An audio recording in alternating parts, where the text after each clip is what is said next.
Lee Summit is your destination for big city vibes and small town charm. Head to the downtown Lee Summit Farmers Market, where local meets fresh.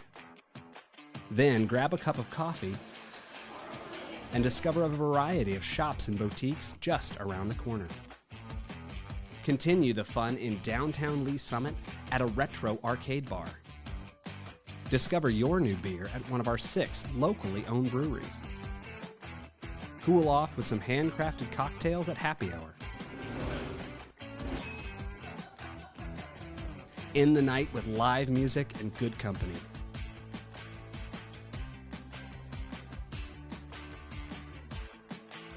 Lee Summit, Missouri. Hello, Lee Summit. I'm Laura Ingeman, and this is your flash briefing for the week of September 9th. City Council will hold a joint session Tuesday night with the Lee Summit R7 School Board at 6 p.m. at the Missouri Innovation Campus. The meeting is open to the public or watch live on the city's YouTube channel. If you can't watch, catch the recorded meeting on demand on the YouTube channel or by subscribing to the Council Debrief newsletter, which breaks down 3 to 4 key agenda items. Subscribe at cityofls.net. Plan for a night of rock and roll at the Legacy Park Amphitheater on Saturday, September 14th, as In Halen, a tribute to Van Halen, takes the stage at 7 p.m. Enjoy the explosive energy that captures the essence of one of rock's greatest bands. Prepare to be blown away. Buy tickets today at lsparks.net. The city is seeking individuals interested in contributing to discussions that will influence property maintenance code enforcement within the city. Ideally, participants would have firsthand knowledge of Lee Summit through residency, business ownership, or property management. Submit interest by September 10th on the city's website at cityofls.net. And beginning this week, we're giving our parking spaces a fresh coat of paint in the City Hall parking garage and north parking lot. The work will be done overnight starting at 10 p.m. September 9th, 11th, and 12th. Stay tuned for a brighter, fresher look. Thanks for listening and have a great week.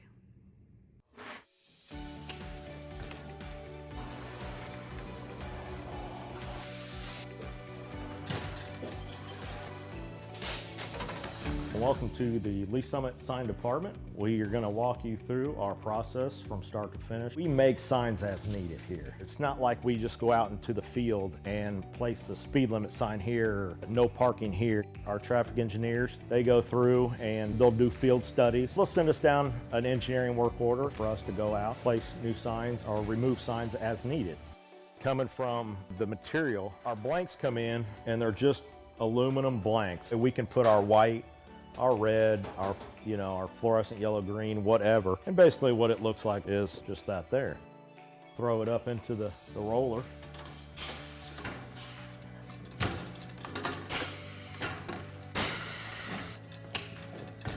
And once we got it covered, take it to our work table here, and Tim will cut the corners, cut all the access off to where it's lined up right. As far as the plotter and the software that we use, there's a street name sign there, and he's gonna go ahead and print that out on the plotter so you can see the plotter and how it operates and runs. There's standards for the height, even just on letters on the sign blank. Basically what we have on the computer there is it's pretty much set up to those.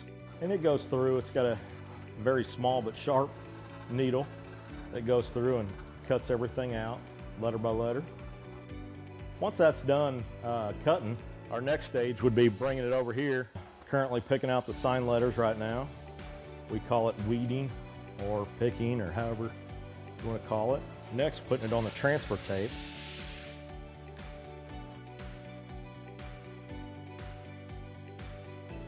Then after it's taped, we bring it over to the roller. That's where we apply it to the actual sign blank. And we'll roll it through one time just to get the air bubbles out.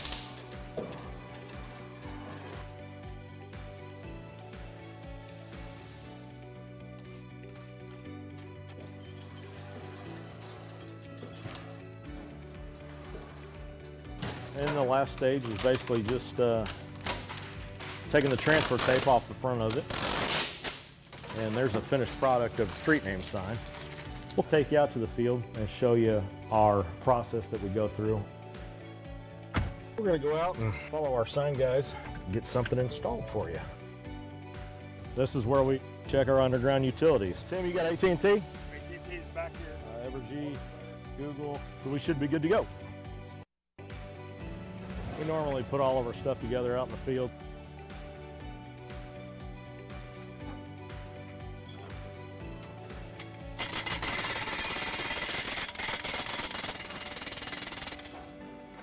Then once the base is installed, we'll go ahead and put the post in there.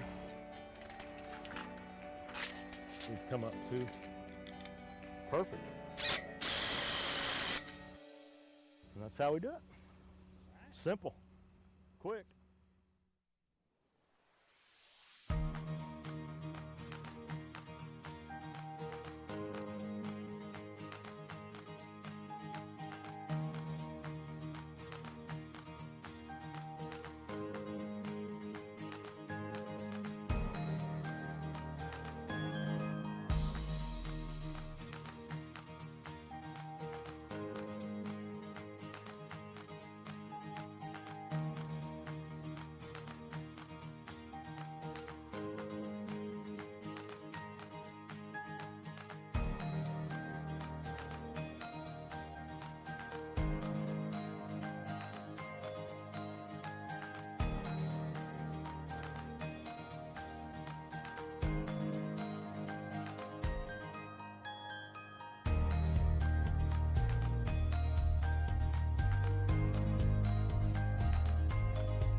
Member Lovell.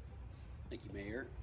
Great presentation, Ryan. Thank you. Is there any indicator that shows, are we supporting a need with... You know, they talk about like gym rats, kids that grew up with their dads that were coaches. Like I was a city hall rat.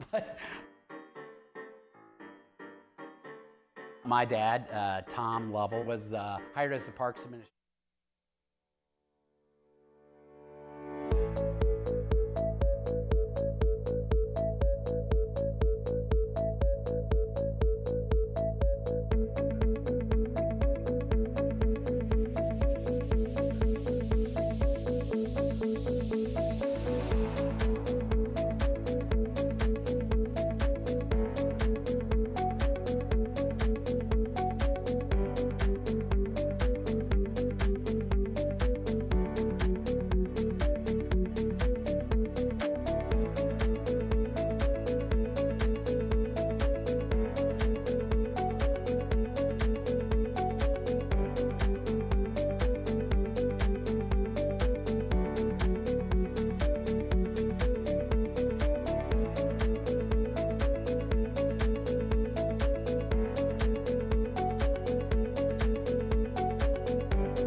Call to order the Lee Summit Planning Commission meeting for Thursday, September 12th, 2024. Could I get a roll call, please?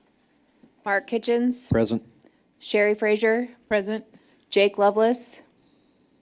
Dana Arth. Present. Donnie Funk. Present. Terry Trafton. Present. Tanya Jonna Ford. Chip Tazinski. Present. Randy Benbrook. Present. Thank you.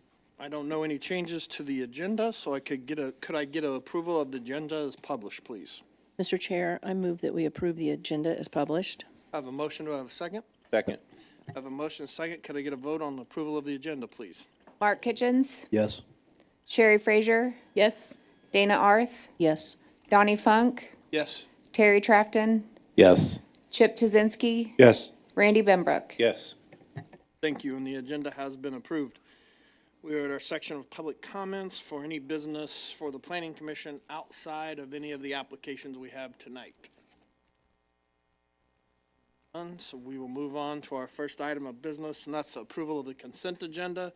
The consent agenda has 3 items. Item A, application PL 2024-081, final plat, Downtown Market Plaza, 200 Southeast Johnson Street, City of Lee Summit applicant.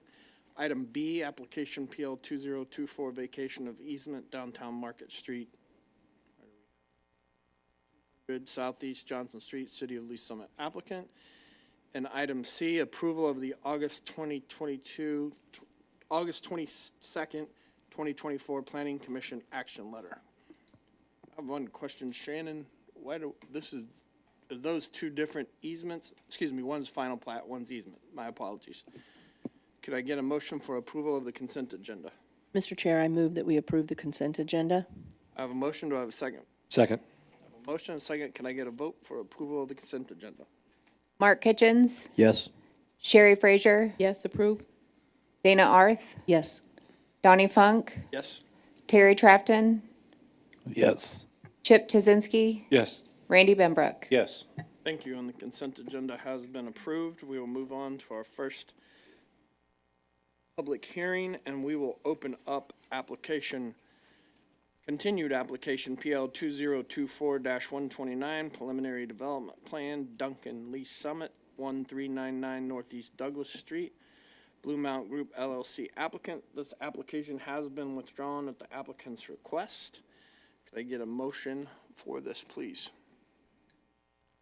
Mr. Chair, I move that we withdraw. You can either pass a motion or it's just withdrawn.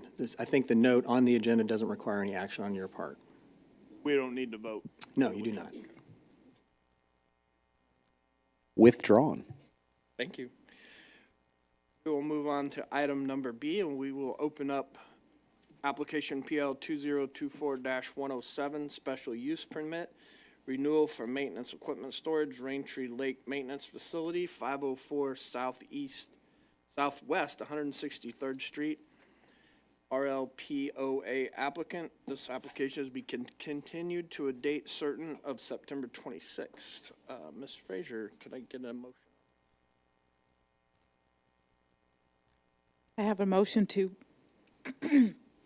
excuse me, for application PL 2024-107 special use permit, renewal for maintenance equipment storage, Raintree Lake Maintenance Facilities, 504 Southwest 163rd Street, RLPOA applicant, to be continued at a date certain of September 26, 2024. I have a motion. Do I have a second? Second. Motion and a second. Could I get a vote on this application, please? Mark Kitchens. Yes. Sherry Frazier. Yes. Dana Arth. Yes. Donnie Funk. Yes. Terry Trafton. Yes. Chip Tazinski. Yes. Randy Benbrook. Yes. Application has been continued.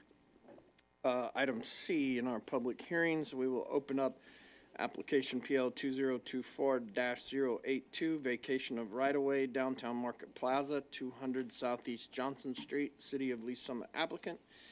Anyone wishing to provide testimony or speak on behalf of this application, please stand and be sworn in at this time.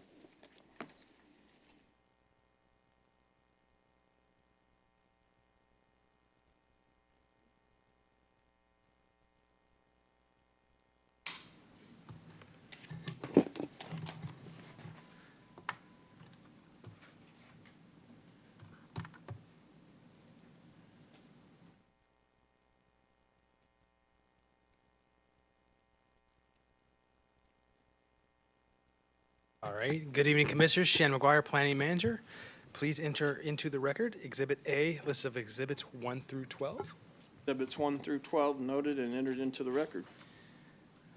All right. So the purpose of this application is to vacate a 60-foot wide and about a 520-foot long strip of right-of-way on Southeast Green Street, kind of between 2nd Street and 3rd Street, as well as vacating a 20-foot wide by about 400-foot long strip of right-of-way, unnamed alley between Southeast Green and Southeast Johnson Street.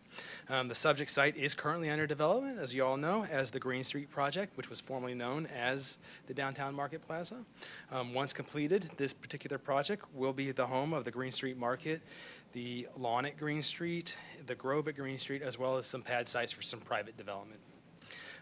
As a part of that project, Southeast Green Street, shown kind of here on this aerial in the malachite color, and the full unnamed alley shown here in the ochre color have been removed permanently as part of that project. So the right-of-way is no longer needed, and the city is asking to vacate that right-of-way. So a neighborhood meeting was held. 23 members of the public did attend that neighborhood meeting. The subject rights-of-way were dedicated in 1867 as part of the W.B. Howard's first edition plat. With the approval and subsequent construction of the Green Street project, the rights-of-way, again, are no longer needed, and then no longer do they align with the future land use or development or road network in the area.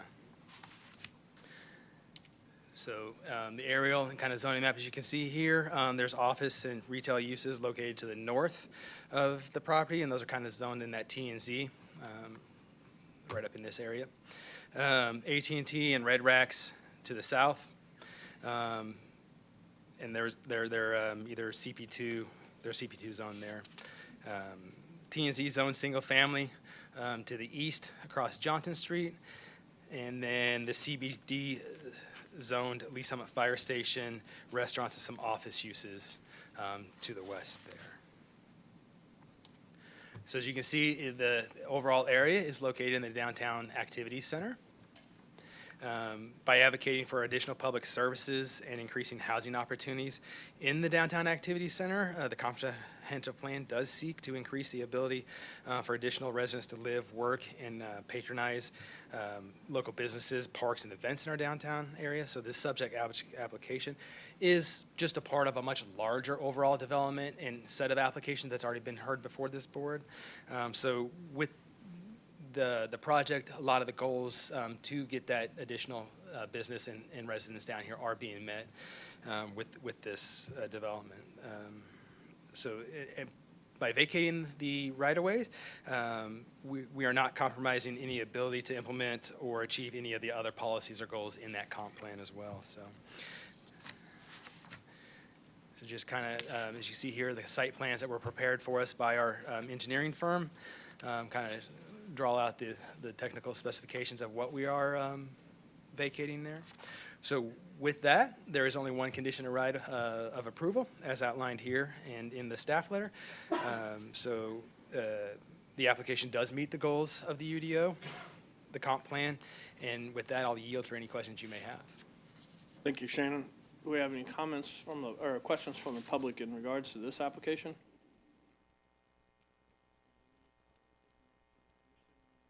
Benbrook, any questions on this one?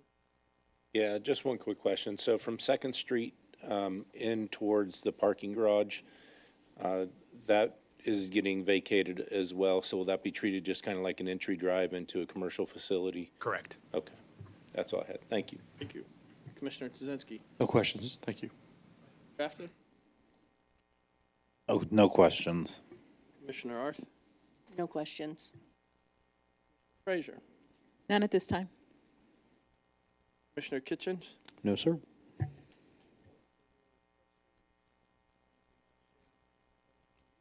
Nothing further. We will close the public hearing and open up for discussion or a motion. Any discussion? Crafton? Chair, I move to recommend approval of application PL 2024-082, vacation of right-of-way, downtown Market Plaza, 200 Southeast Johnson Street, City of Lee Summit, applicant. Second. I have a motion and a second. Could I get a vote on this application, please? Mark Kitchens, Yes. Sherry Frazier, Yes. Dana Arth, Yes. Donnie Funk, Yes. Terry Trafton, Yes. Chip Tuzinski, Yes. Randy Benbrook. Yes. The application has been recommended for approval. We will move on to item number D in our public hearings, and we will open up application PL 2024-157, rezoning from R1 to PMIX and preliminary development plan, Discovery Crossing, lots 1 through 9, 810 Northeast Douglas Street, and 101 Northwest Colbern Road. Intrinsic development applicant. Anyone wishing to provide testimony or speak on behalf of this application, please stand and be sworn in at this time.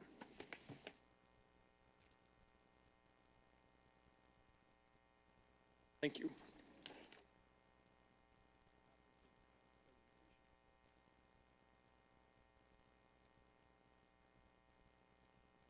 Give us your name and address for the record, please. Sure. Jeff Bartz, Own Engineering, 8455 College Boulevard, Overland Park, Kansas.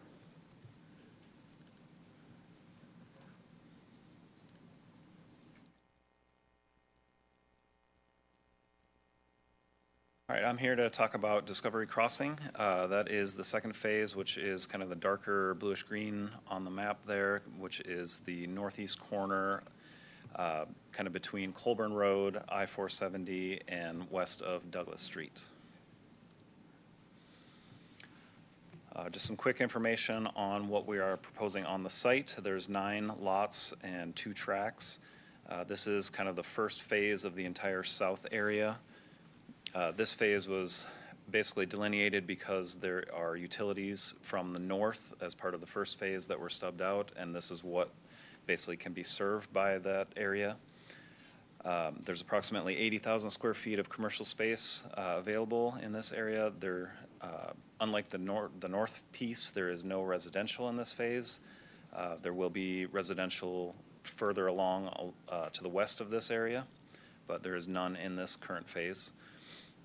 Just a note on, these are all still conceptual sites, but anything that would be put in here will be restricted by the design guidelines that were established as part of the first phase on the north side of Colbern. And just a quick comment on the schedule, we're looking to begin here this fall still with a construction timeline of approximately 2 years.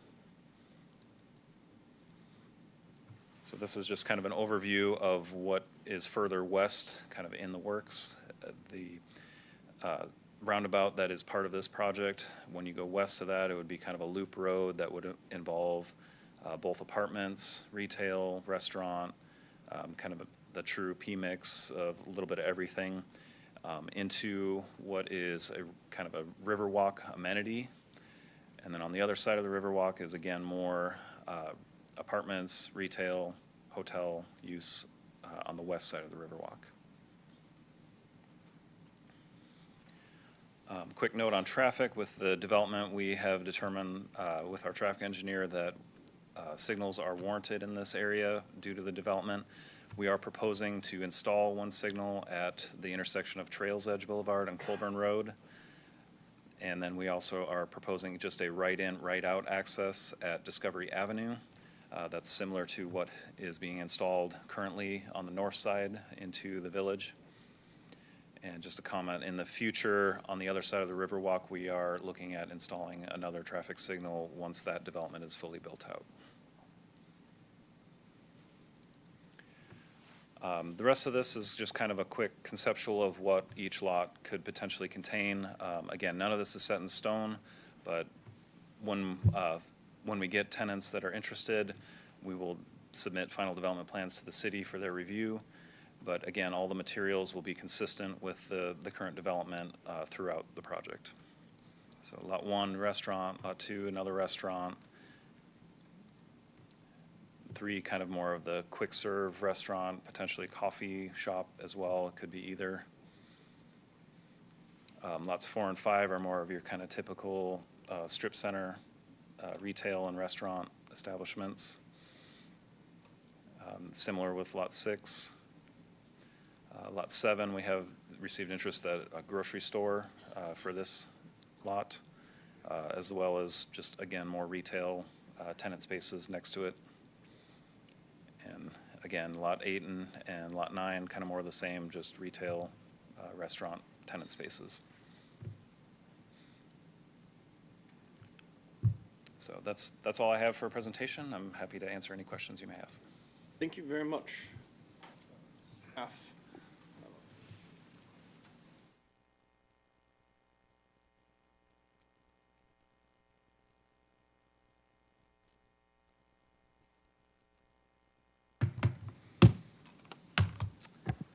Good evening, Hector Soto Jr., Senior Planner. I'd like to enter into the record Exhibit A, list of exhibits 1 through 19. Exhibits 1 through 19 noted and entered into the record.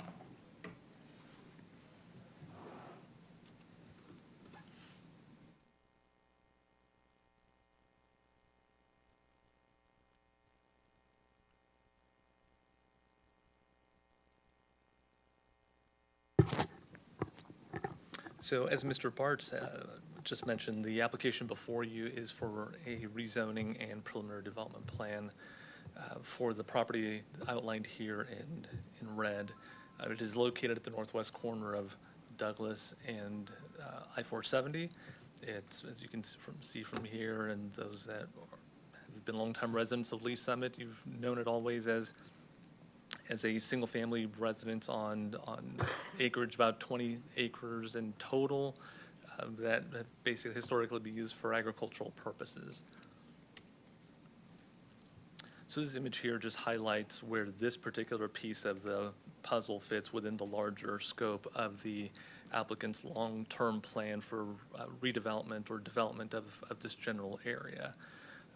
Previous applications have come before this body and City Council for development to the north, most recently for the village of Discovery Village, which was kind of more of a combination of horizontal and vertical mixed use, some hotel sites, some residential components, and then at the far end, about 3 years ago, thereabouts, there was also an application for development of an apartment development there.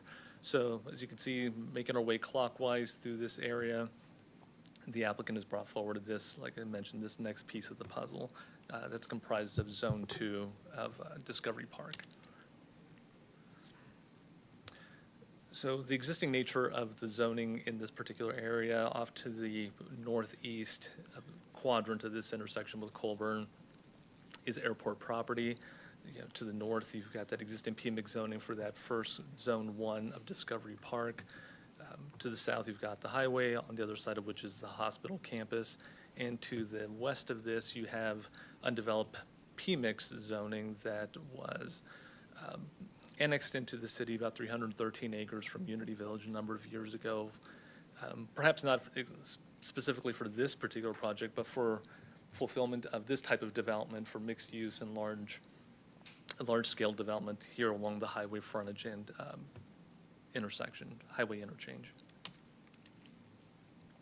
So in total, we are looking at 9 single-story buildings, about just under 85,000 square feet of total building area, about 740 parking spaces. As you can see, in contrast to the development to the north, this one is a little bit more traditional suburban pad site, commercial development.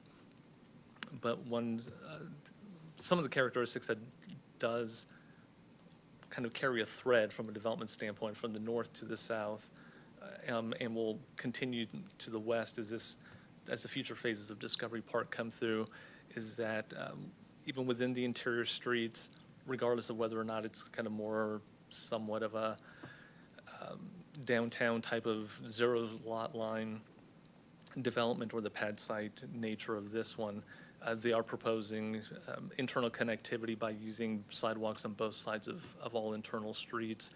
There'll be provision of sidewalks along Colbern Road. So, and I believe there's an image, on the applicant's presentation, where it does show in color kind of the more of a full or more full concept of what the landscaping will look like to help provide more inviting in pedestrian infrastructure internal to the site as it ties it into the development to the north. There was a neighborhood meeting that was held in July. There was one member of the public. So just discuss the long-term or the overall residential component of the Discovery Park development. Staff has not received any comments for or against this application outside of this meeting. There is one modification that is being requested, and that is for the parking setback from I-470. You can see a little bit more easily here. I'll get into a little more detail into that a little bit further. But this will be adjacent to the on-ramps, the westbound on-ramps to I-470. So there are design guidelines that were established previously for this development, and the renderings here are representative of that design guideline that is going, of the design guidelines that do govern the type of design that will be used here, including the palette of materials. But for this component, we're looking at single-story buildings, but you can see here with the change of materials and just articulations and projections and other architectural embellishments. The idea here is that there's to be provided a consistent thread through the development, but also enough articulation there to provide visual interest for each individual tenant space. Road improvements were mentioned. So there are two drives they'll be accessing Colbern Road. Drive 4 will be the easternmost of the two drives. Will be a right-in, right-out, and there will be one of the road improvements that is required with this is an eastbound right turn lane. The westernmost intersection will be signalized. There'll be eastbound and westbound left and eastbound right there along Colbern Road. The modification to which I previously referred to is to the 20-foot minimum setback from public right-of-ways. So here along the southeast edge of the development, parallel to the on-ramps, the westbound on-ramps, you do see that there are setbacks from 5 3/4 feet to about 12 1/4 feet.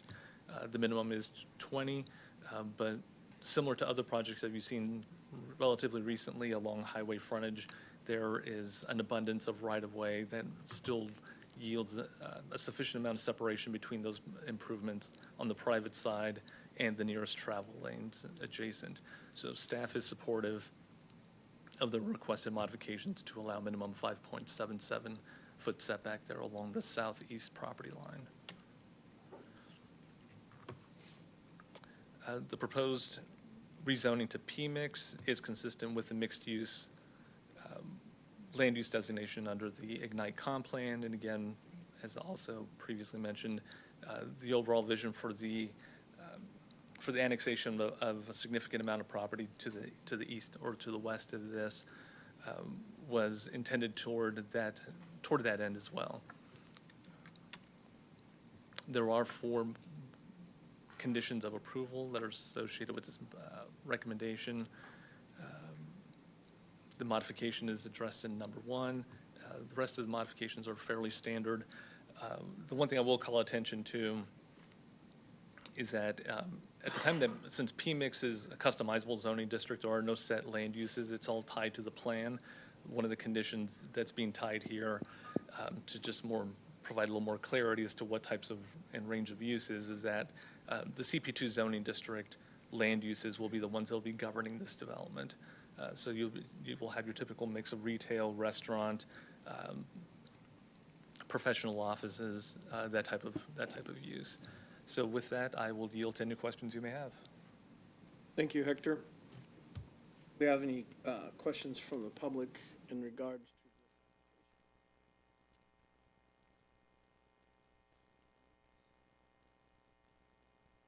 On to the commission for questions. Thank you, Mr. Chair. First one is going to be for the applicant real quick.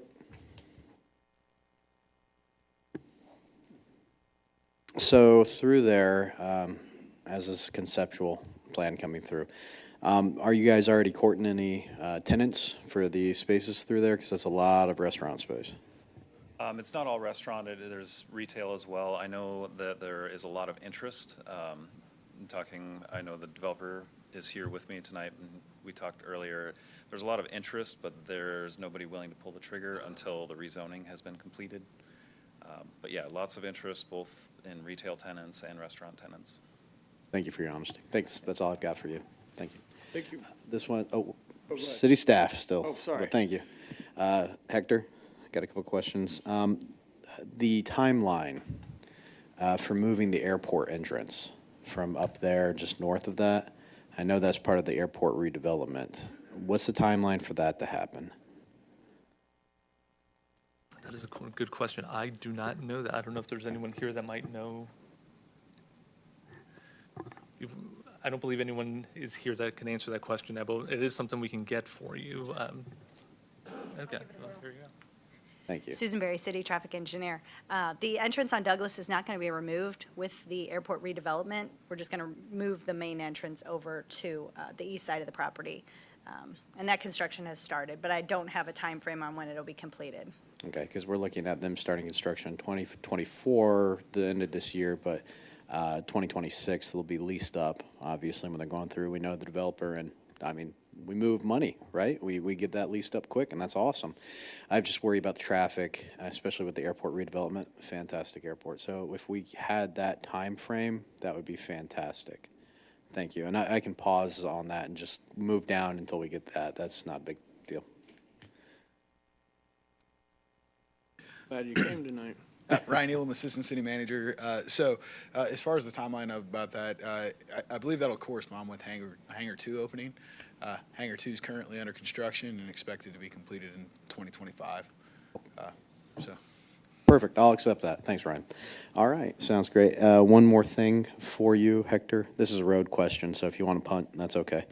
But Colbern, throughout there, how many different entities is this lining up with responsibility to Colbern's development and or maintenance right through there? Because I think we're hitting MoDOT, Lee Summit, and, correct me if I'm wrong, Unity Village on that? I'll let Susan answer that question just because I'm not quite sure exactly where the Unity Village maintenance responsibilities would come in. But between, obviously from this point on Douglas going westbound to Blue Parkway, then yes, you are dealing with Unity Village and beyond the bridge, Kansas City, but yes. Oh. I can give you a partial answer on that. There either, I don't know the status of this, either has been or will be annexations.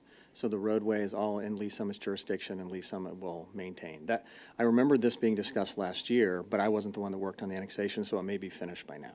Oh, excellent. If not, that's something that is planned, I believe. Is that all the way to the bridge? Over to the 50 highway bridge, 350 highway, whatever you want to say? I think so, to the limit of where Lee Summit would maintain, so. But I would have to double check that to give you a more complete answer on that one. Okay, and I'm guessing MoDOT's not giving up the overpass to the east on that one, though. Okay, so we only have the two competing. Well, that's not too bad. All right, thank you, Hector. Thank you, Mr. Chair. Thank you. Commissioner Frazier. I thought I saw on one of the slides, Hector, one of the slides, so I see two drives here. Are there three or are there, did I? With this phase, just two. Just two, one with the light and then one. Correct, yes. Thank you, I just wanted to clarify that. Thank you. Commissioner Arce. This is for Hector. What is I've forgotten what the impervious coverage ratio is the guideline is, or the UDO? We currently don't have one on the books, but traditionally it's been 80%. 80, okay. Mm-hmm. Is there a rendering that shows any of the landscaping again? I just wanted to see it again. The applicant has a presentation, he has got a color one. Nope, not that one.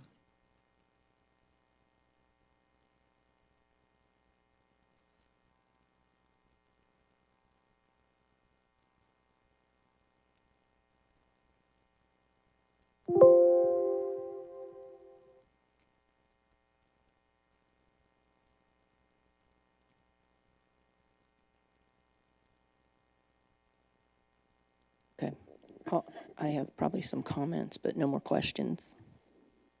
Thank you. Commissioner Trafton.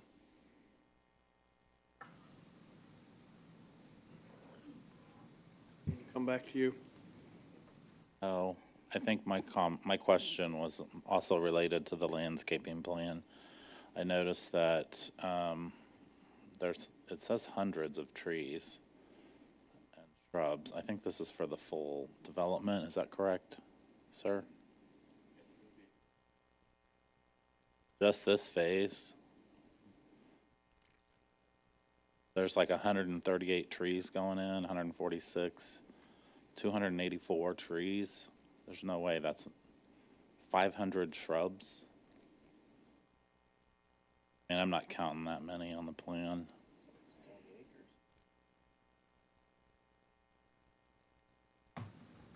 Well, I just don't see them on the plan. The other thing I'm noticing, I noticed in here you had evergreens listed and trees and shrubs that are 365 year-round. But everything I'm seeing on the plan right here is... This plan is just a rendering. I'm seeing if we can pull up the official landscape plan. And I have a landscape plan in front of me. That's what I'm looking at.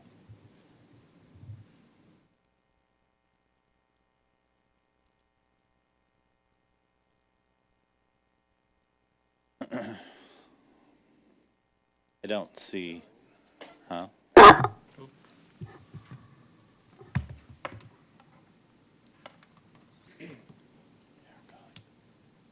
Site plan L00.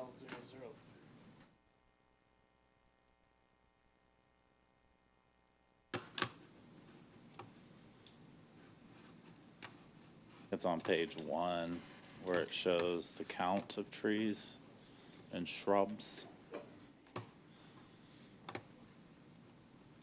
Like 5% coverage. On sheet L3 or L2? Okay, L3. Okay. Landscaping plan, PDF. 24029 project. L1, yeah, L001 site plan. I'm on page 1, the summary of. Oh, this one had the count. Right there. Yeah, these counts would be for the entire phase. This phase that we're looking at right now. Correct. Yep, none of the future areas. It would be just the current phase. Okay. Well, the only thing, I guess my question is, if you go down on the L1, like I think it's on the last page, it shows like evergreen. I think that might just be a guide, but I'm not seeing evergreens in the plan. Are there evergreens in the plan? The plan currently, the rendering currently shows evergreens limited to more the shrubs and perennials. So typically at this stage, we are looking for compliance with the quantity because there's no prescriptive requirement as to the mix between coniferous and deciduous. But given feedback from previous meetings, at that point, the plans had already been submitted. But this is something that we can work through at the final development plan stage where we can work on the trees themselves and the be in shade or the ornamentals have more of a mix as opposed to just all deciduous. I mean, I think the blend is nice, but I just don't see the evergreen trees on there, like that it would be big. So I know we've been talking about this in our last several meetings. We're talking about this in the future of development, but I think to be mindful of that. So yeah, I was just curious because I thought I saw evergreen, but then I wasn't seeing the trees. So thank you. Those are my questions. We're happy to look into that further when we come through with final development plans for each site. Thank you. Commissioner Trzynski. Yes, Mr. Chairman. This is for staff. Can you tell me what the timing of potential construction for this development and how it overlaps with construction along Colbern Road in the vicinity? You got to come up. I missed the question. What is the timeline for construction relative to Colbern Road? Do we know when Colbern Road is expected to be completed?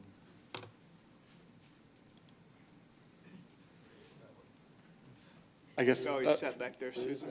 furthermore, while this is coming up, Hector, my concern really is I'm not a huge fan of building pavement and then removing pavement. You know, and I would really like, and maybe this is best for comment, and tell me if I'm wrong, staff, but I'd really like at least some coordination between the contractor on this development and that development and with the city staff to make sure that medians aren't going in and torn out, curbs and gutters aren't going in and turned out, sidewalks aren't going in, because that's just a waste of city funds. Well, the timing. The question was the timing. So Colbern Road will be under construction all through next season. I don't have an exact date, but I believe the majority of the construction season next year. So that's the most recent I've heard. And then for this development? Yeah, I can confirm, we would be looking at the same timeline to be most of our stuff built in the next season. For Benbrook. Sorry, Commissioner Tuzinski, is that all you had? Yes, sir. Okay, Commissioner Benbrook. Most might have been asked, but just to piggyback on the previous question, all the curb cuts and everything are going to be coordinated, all the street cuts between Colbern and this development? Yes, we've coordinated everything that we can with the current plans for Colbern to minimize dual work, like you mentioned.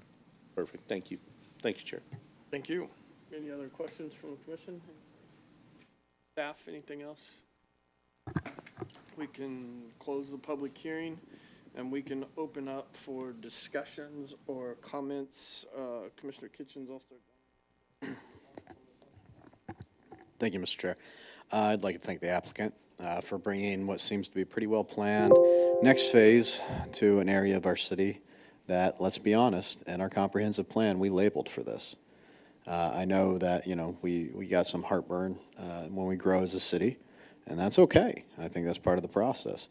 I think the applicant has a good product here. It's a conceptual plan, but I kind of dig that when they do that. I like that.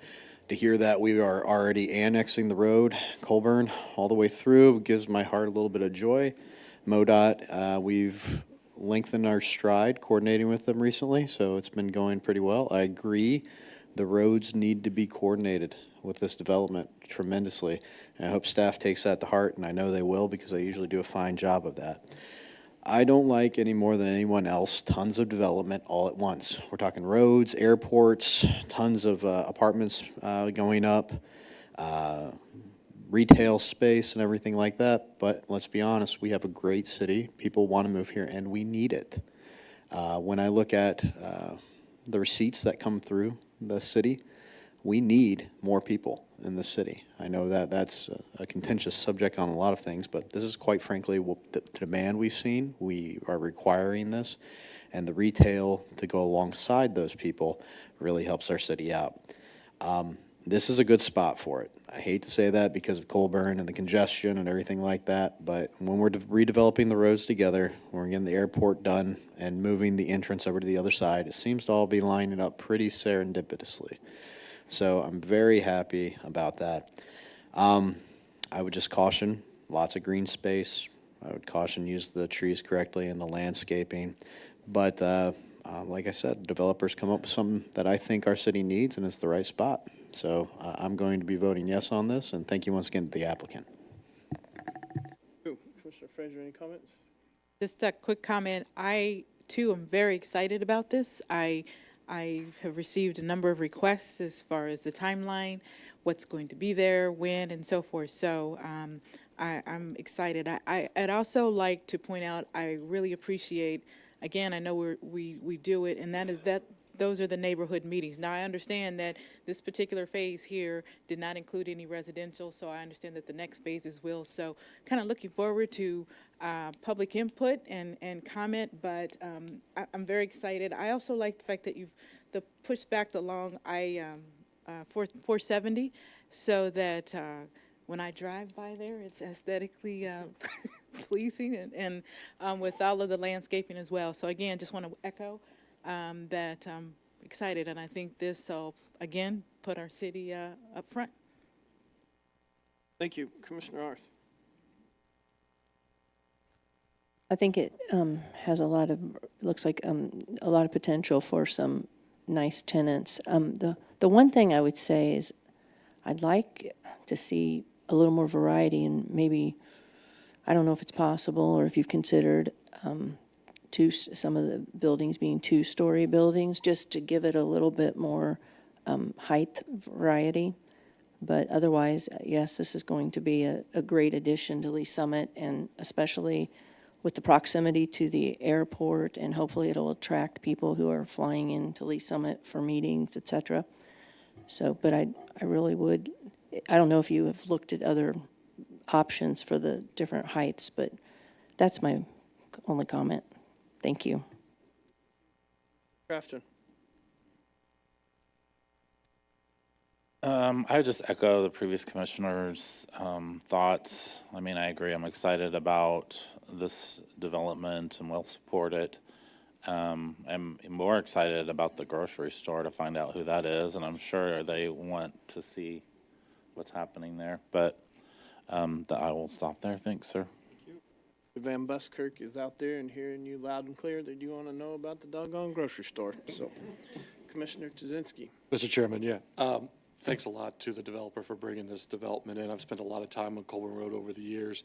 I'm really excited to see the next pieces of this come together, as well as the future phases. It's going to be really nice.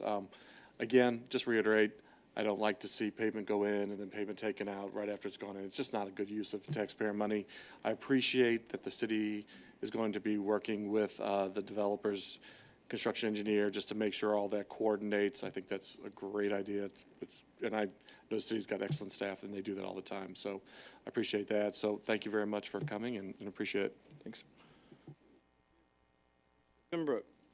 Yes, thank you, Chair. Just to beat the same drum, I appreciate a well put together project. Kudos to the applicant and staff for putting this together. Perfect land use for this area between a busy street and a highway. So looking forward to it. Thank you. Just thank you guys. We're moving this development along, and it's going to look great when it's done. We appreciate it. With that, Mr. Tuzinski, could you give us? Yes, sir. I'd like to. I move for a second reading of application number PL 2024 dash. That's the council one. That's the council one.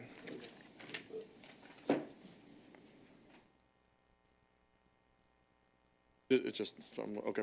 I recommend approval of application number PL 2024-157, rezoning from R1 to PMIX and preliminary development plan, Discovery Crossing lots 1 through 9, 1810 Northeast Douglas Street, and 101 Northwest Colbern Road, Intrinsic Development applicant. I have a motion. Do I have a second? Second. I have a motion and a second. Could I get a vote on this application, please? Mark Kitchens. Yes. Sherry Frazier. Yes. Dana Arth. Yes. Donnie Funk. Yes. Terry Trafton. Yes.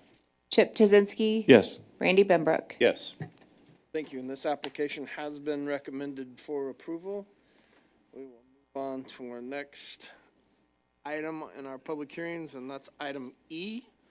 And we will open up continued application PL 2023-1-188 preliminary development plan. Oldham Village Phase 1, 101 Southwest Oldham Parkway, 1025 Southwest Jefferson Street, and 1031 Southwest Jefferson Street. Engineering Solutions, LLC. Applicant, anyone wishing to provide testimony or speak on behalf of this application, please stand and be sworn in at this time.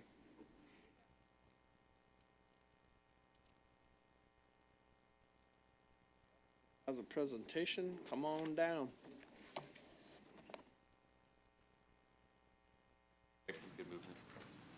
Just close it. Throw it.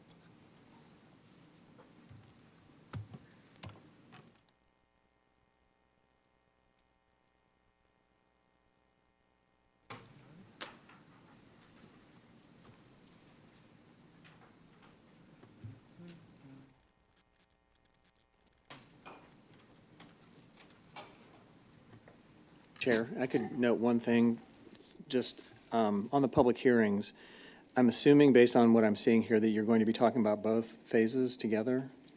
Yeah, we are. Okay, so. Both phases tonight. So when you get to the second public hearing, one of the things we could do is, I could do it or Hector could do it, we could offer to, to enter into the record in the second public hearing, all the evidence and testimony from the first public hearing. So basically, you can have a full discussion of both phases now if you'd like, and then enter all the evidence and testimony of the second hearing to avoid repeating everything a second time. Has a lot to do tonight, so he'll probably just want to stay and talk about them both.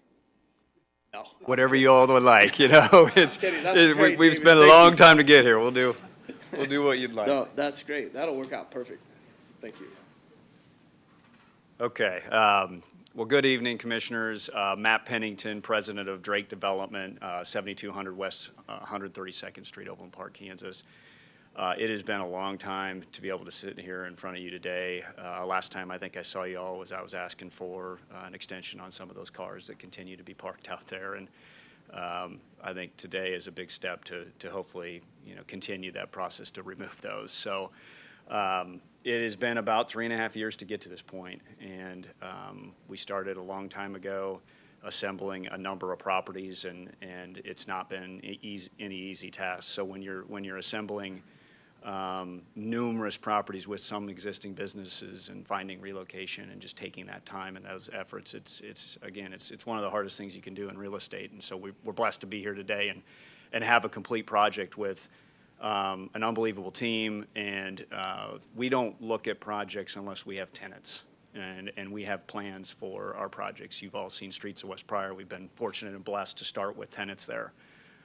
We brought our tenants to our meetings when we first started that back in 19. So we're lucky enough to bring our tenants again today, two of the ones that we've been working with for a long time.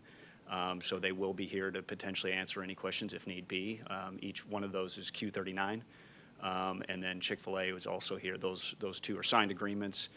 Moving forward and trying to get open as soon as possible with your potential blessing. So I'm not going to get into a lot of logistics. I really just wanted to, just say we're blessed to be here. The team is all here. We have everyone.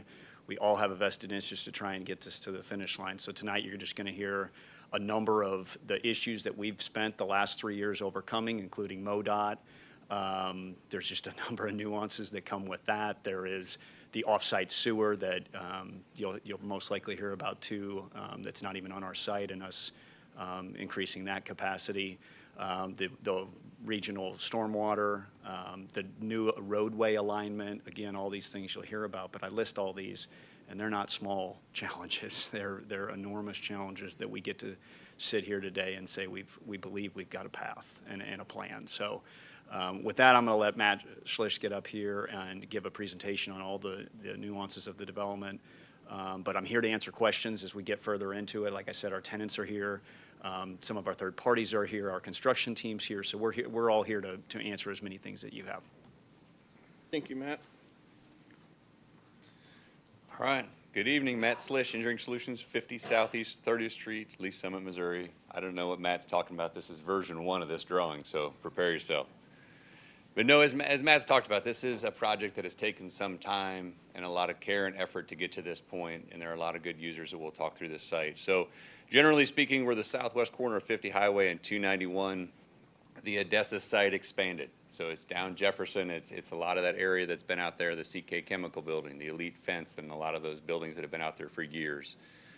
The plan is we'll create 17 lots out there that'll be a mixture of uses between residential apartments, drive-throughs, a field house, some sit-down restaurants, some retail, and as Matt said, we're going to list in here in a minute the number of them that are already identified that'll be identified or put into this site. With this, there are a number of things that have happened. We've worked with MoDOT to realign Oldham.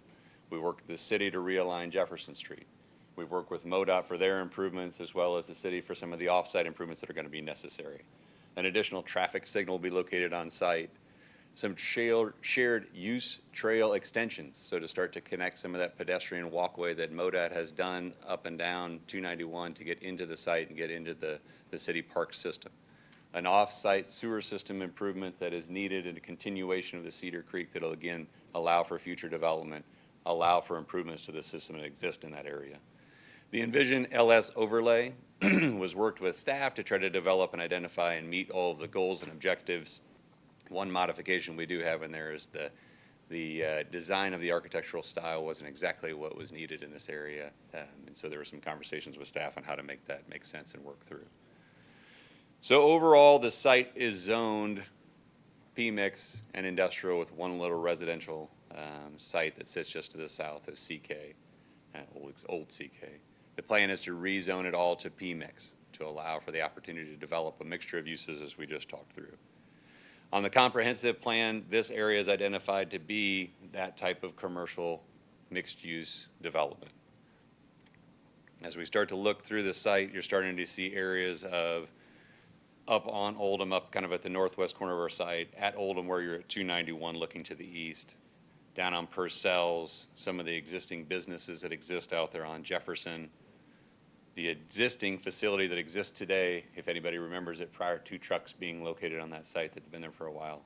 Looking at the area that used to be Odessa that has been sitting out there for a number of years waiting for a development. So this is our sites as we showed in there. The green dots are identified uses that we believe that we've either got locked down into a contract form or have a conceptual form of who will be going there. So a number of these identified users in there are use approval requests this evening. So you'll start to see on the right side the number of dots that are in there that we work our way through. But as you see in the site, there's a number of things that have been worked with the individual users and tenants that will be on the site when we complete this project that will be ready to go based on their use and their design. So as we start to look up in the northeast corner, as Matt kind of had commented, Q39 and Chick-fil-A, a new tenant coming to town, kind of new to the area, Small Slides, kind of being in that center located area.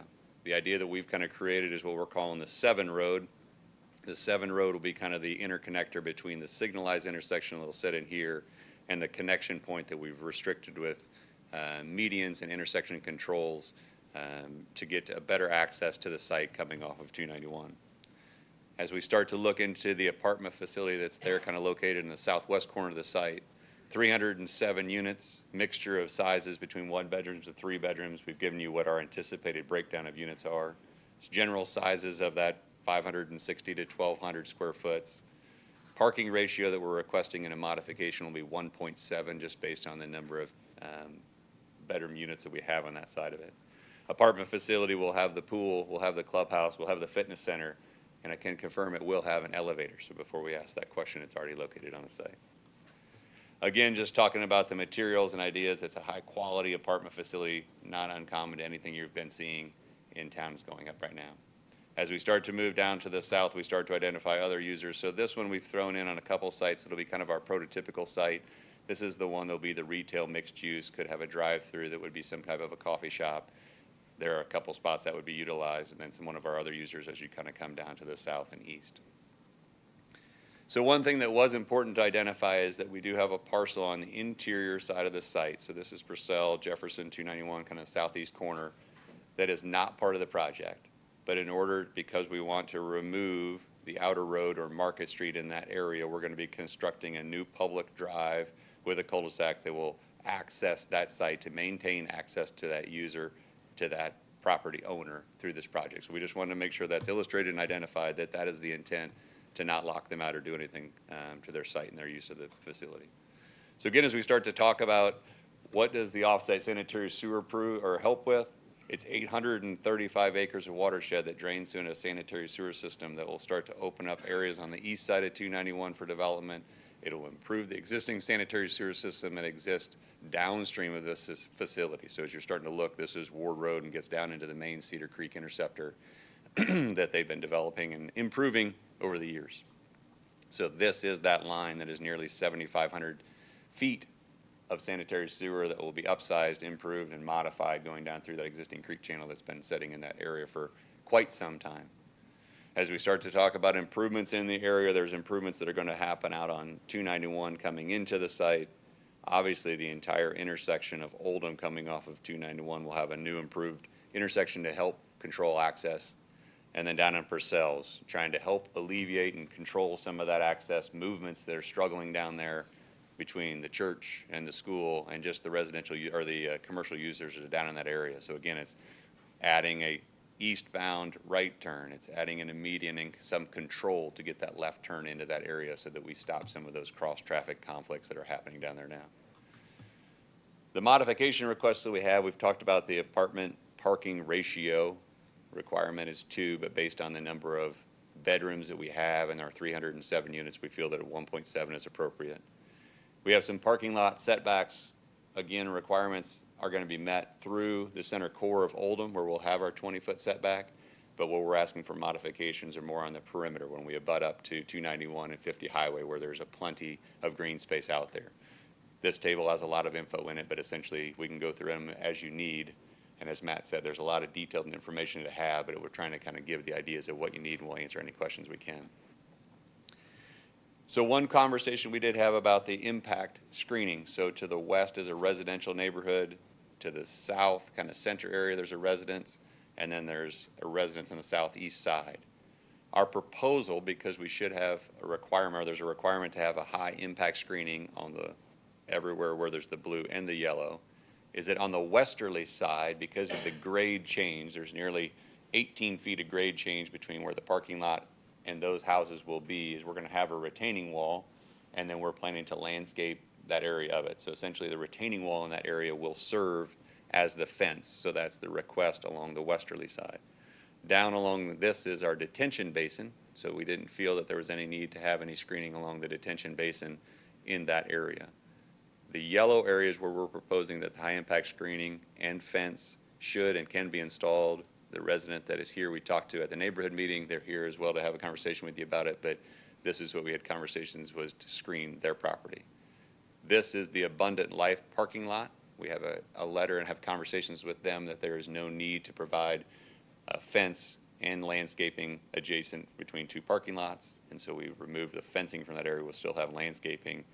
And then we will install the high impact screening down there adjacent to the existing residence that'll be down to our southeast. We are asking for a sign request that we would have 2 main monument signs for the site. These would be larger than the standard UDO would allow. They would be 30 feet tall. The base would be 7 feet. This would allow us an opportunity to provide tenant signage throughout the entire development. Each then individual tenant, we would like to ask that the UDO required signage of a monument sign and then the 2 wall signs be allowed. But these are our 2 primary entry monument signs for the overall development.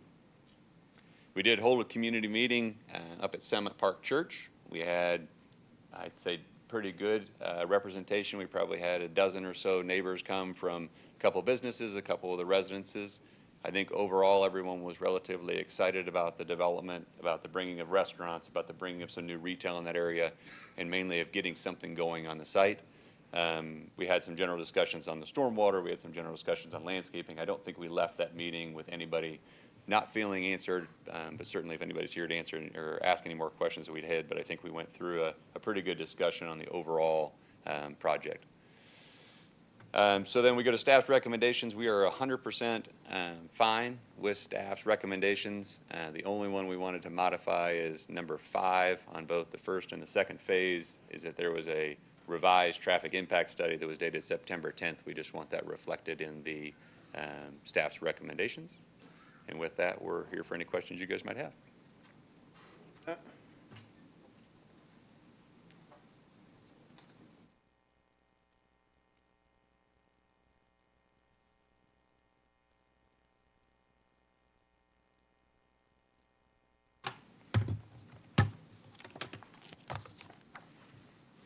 Good evening.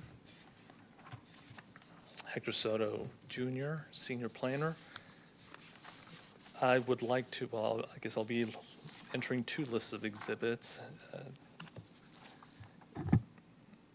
I would like to enter into the record Exhibit A, list of exhibits 1 through 16, which would apply to, no, I'm sorry, 1 through 17, which would apply to application PL 2023-188, and list of exhibits 1 through 16 for the Phase 2 application 2020-015. Those exhibits are noted and entered into the record.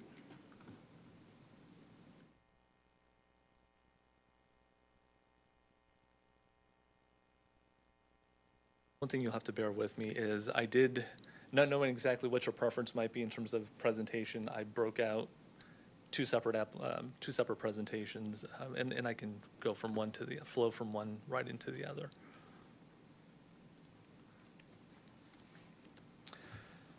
So just to be clear, or just to reiterate something that's already been mentioned, the applications before you, there are two separate applications. The first one being for Phase 1, which would be lots 1 through 10 at the northern end of the former Odessa site. And that would be for application 2023-188. So that covers just the preliminary development plan. So this particular plan does involve 3 modification requests. The development itself, Phase 1, comprises about just under 39 total acres. So outlined in yellow and red will be the scope of the boundaries of the Phase 1 development. So it does capture two vacant pad sites right at the intersection of Oldham and 291, the former Odessa site, and the northern end of some existing Abundant Life Baptist Church property where the detention basin will go. So this image here is intended just to kind of further clarify the boundaries of what we're looking at, of what constitutes Phase 1. Now here I just highlighted the actual lots. So like I said, with the detention, it serves phases 1 and 2, but in terms of the lots themselves, the ones in red are contained within Phase 1, and everything in blue is contained within Phase 2. So then the existing nature of the surrounding zoning, we're in a transition area right at the intersection of 2 major highways. There is existing PMIX zoning that was previously established by the city in 2016. All of the property that you see PMIX here prior had been zoned planned industrial. So the city did a city-initiated rezoning to PMIX for the express purpose of requiring any future development or redevelopment of this area to go through the public hearing process. Under the previously existing PI zoning, as long as all of the conditions of the UDO can be met and no modifications are required, development of industrial property could have gone through just administrative without the benefit of going in front of the Planning Commission or City Council. So it was at that time in 2016 when the city made the decision to rezone it to PMIX with a conceptual plan so that, again, any redevelopment would have to come through the public hearing process. So within the boundaries of Phase 1, 9 total buildings. There are 10 lots, 9 buildings. Lot 1 is comprised of a parking lot only that at this point is intended to be, what has been conveyed to the city is that what's the intent there is for there to be some overlap or sharing of parking areas associated with needs of this development, overflow perhaps, as well as the needs of the abutting church, which would be Summit Park Church. Here on this particular building is one of their buildings. I believe it's a ministry building and administrative office, and then further off the screen on the other side of, west side of Allendale would be the church building itself. So as Mr. Schlichten mentioned, there was a neighborhood meeting held on June 24th. There were a total of 13 members of the public that attended. Items of discussion including parking setbacks, buffers, and the overlay design standards of the Envision LS area. As has been mentioned, there are some specific users that have been identified for certain lots, and elevations have been provided accordingly. There are a couple multi-tenant / commercial retail buildings that don't have any specific users, but they have provided enough information in order to move forward with approval of those as part of this preliminary development plan. Overall, what you can see is that the palette of materials that's being proposed for this Development includes brick, fiber cement board, metal accents, and glazing. The overall signage for the individual units or the individual lots will be subject to the standards of the PMIX zoning district, as Mr. Schlish had mentioned. There is a request, however, for two particular locations that are highlighted here with the blue stars. At the far northwest corner of the development and the far southeast corner at the intersection of Oldham and 291. And those would be for 30-foot tall identification markers at either to announce the gateways or the entryway or the extreme boundaries, east and west, into that particular development. In total, we're looking at a 312 square foot overall structure, 30-foot tall structure, about 10 and change feet base at the maximum. Sign face areas would be about 224 square feet. As mentioned in the staff report,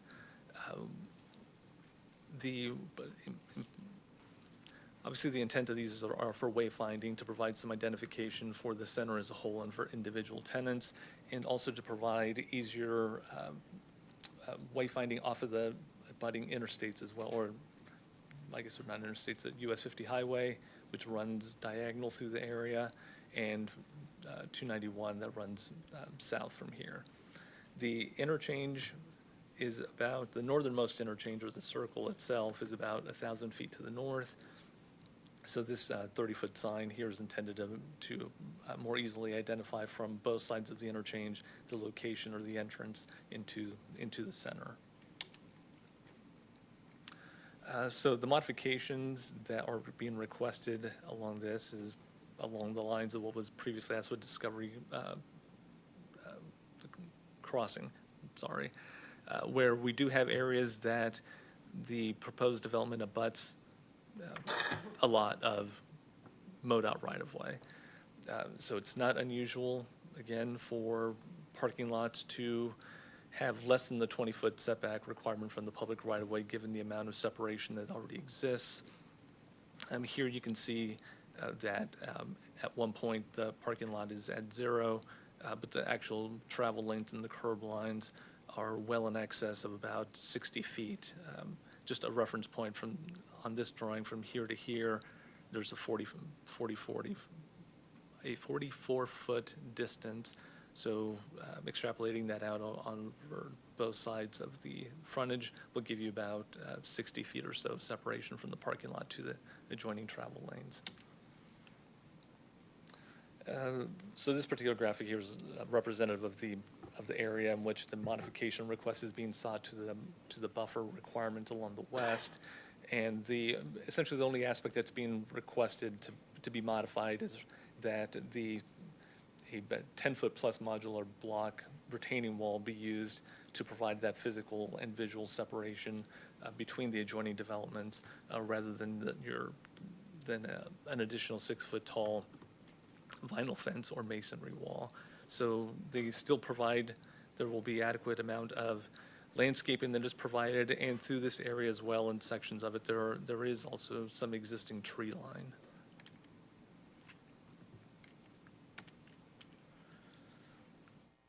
So again, here is an image that highlights the Envision LS area as a whole. So in 2016, as I mentioned, the Envision LS area was established. Within the larger area, there are 3 sub-areas. There's a LS mixed-use area, which is basically the Odessa site and the Market Street lots down to Purcell's. On the southeast corner of the interchange, there is the former Kalmar site, which is identified as the LS Arts Entertainment area. And then at the far northwest corner, you have the LS Gateway area, which is composed of Pine Tree Plaza. The area here in teal, identified as the Grove area, is not part of the Envision LS area, but the Envision LS area was established in conjunction with a development, a preliminary development plan that came through at that time that called for essentially development that had kind of more lifestyle center lifestyle town center characteristics that were intended to serve as a foundation for the Envision LS standards that were adopted at that time by the city for the remaining three anchor points of that intersection, excluding Harris Park here. So what we found in the 8 years since the adoption of that is that essentially the market doesn't seem to be bearing out the type of development that was envisioned at that time. So Odessa Auto Auction vacated the site in about 2009. In 2016, the Envision LS area master plan or conceptual plan and design standards were adopted. At that time, the Grove area had its plan approved. But since then, seemingly the market demand is not there for the type of product that was envisioned at that time. So in response, we have now a proposal that is coming through that is a little bit more of what you probably see more little typical pad site suburban type of development, which it would appear that is what the market is asking for at this location, which would make sense given the location at the intersection of two highways. So I'm sure some of the things that will be touched on later, and there very well may be questions on this, are some of the road improvements. So here there's the map that for phase one calls out the road improvements that are being triggered by phase one of the development. So it does call for, and I won't read all of them individually. You can see them here listed on the left, but what I will say is that there are road improvements that are called out at Southwest Oldham Parkway and 291. Yes, Oldham Parkway, and then the two access points, which would be access road 3, access point 3, access point 2, and then there would be some realignment for Jefferson south of this location.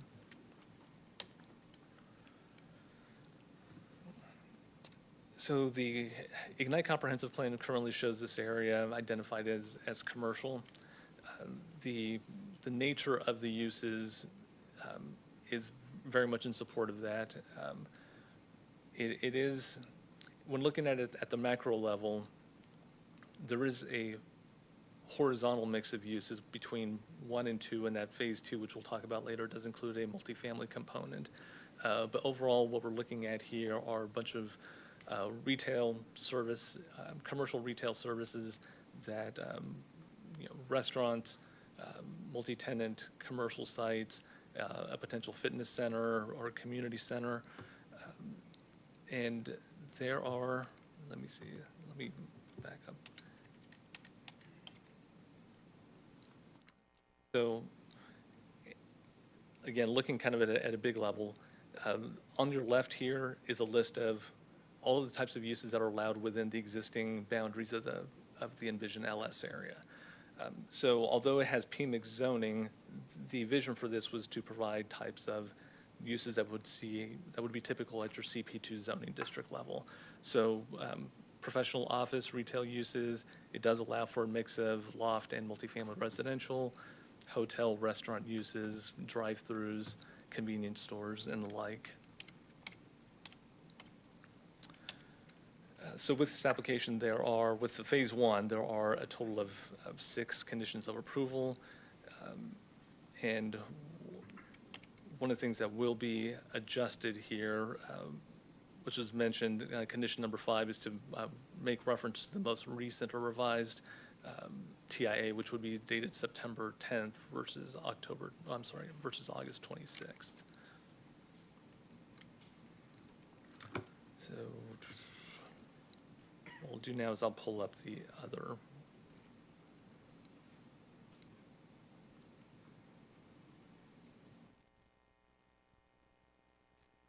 On that condition of approval, we were changing out that August date for what date? September 10th, 2024.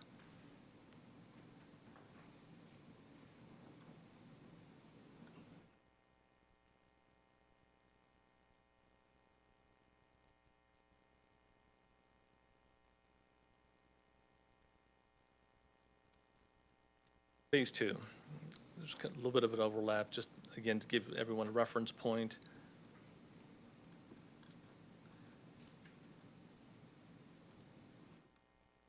Phase 2 properties are highlighted here in red. So it makes up the majority of the Market Street buildings, but not all. There are a couple, there are about, I believe, 3 total lots here that are not included within the scope of the particular project. But it does make up a portion of the Odessa site, the former CK Enterprises, and again, the majority of the existing lots there between Jefferson and Market, south of Oldham, north of Purcell's.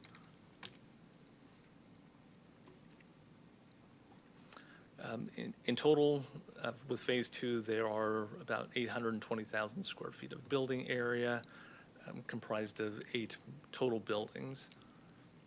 Overall FAR, we're looking at 0.13, something a little bit more typical. Well, this would fall within the typical range.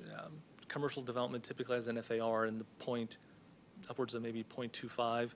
The CP2 zoning district allows up to 0.55, but it's rare that you would ever get anything like that for commercial zoning.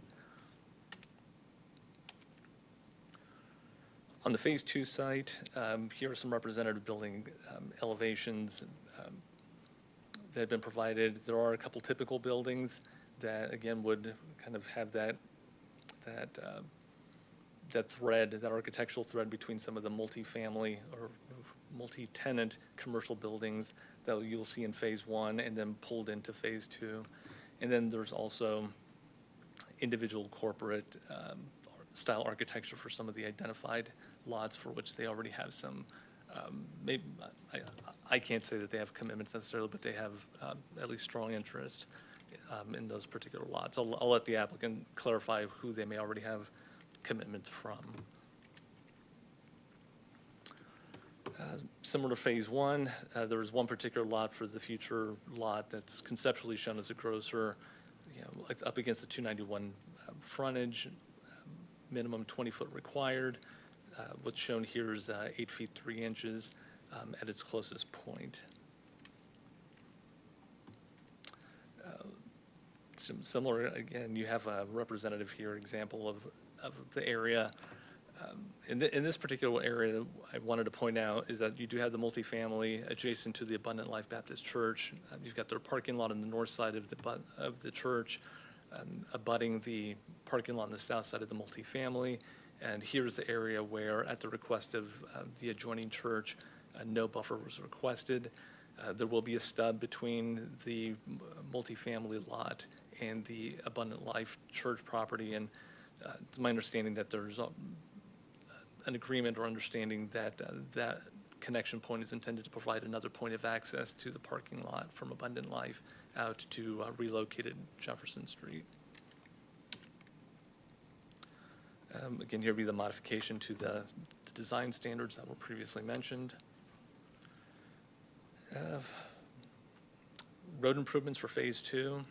There will be some, again, at Oldham and 291 that would be triggered by Phase 2. There'll be some road improvements that would also be triggered at Purcell's and 291, Purcell's and Market, and then there would also be additional road improvement here that would serve for the westbound right turn lane into the proposed gas station location on Lot 18.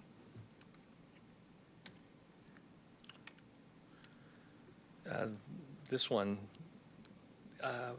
so this is a slide. This one does correctly show the reference to September 10th, the revised transportation impact analysis. So with Phase 2, there are 5 conditions of approval. 3 of those being the modifications that were discussed, and I will yield to any questions you may have. Thank you, Hector. David, can we ask questions during this application for both phases, and then we'll just enter this?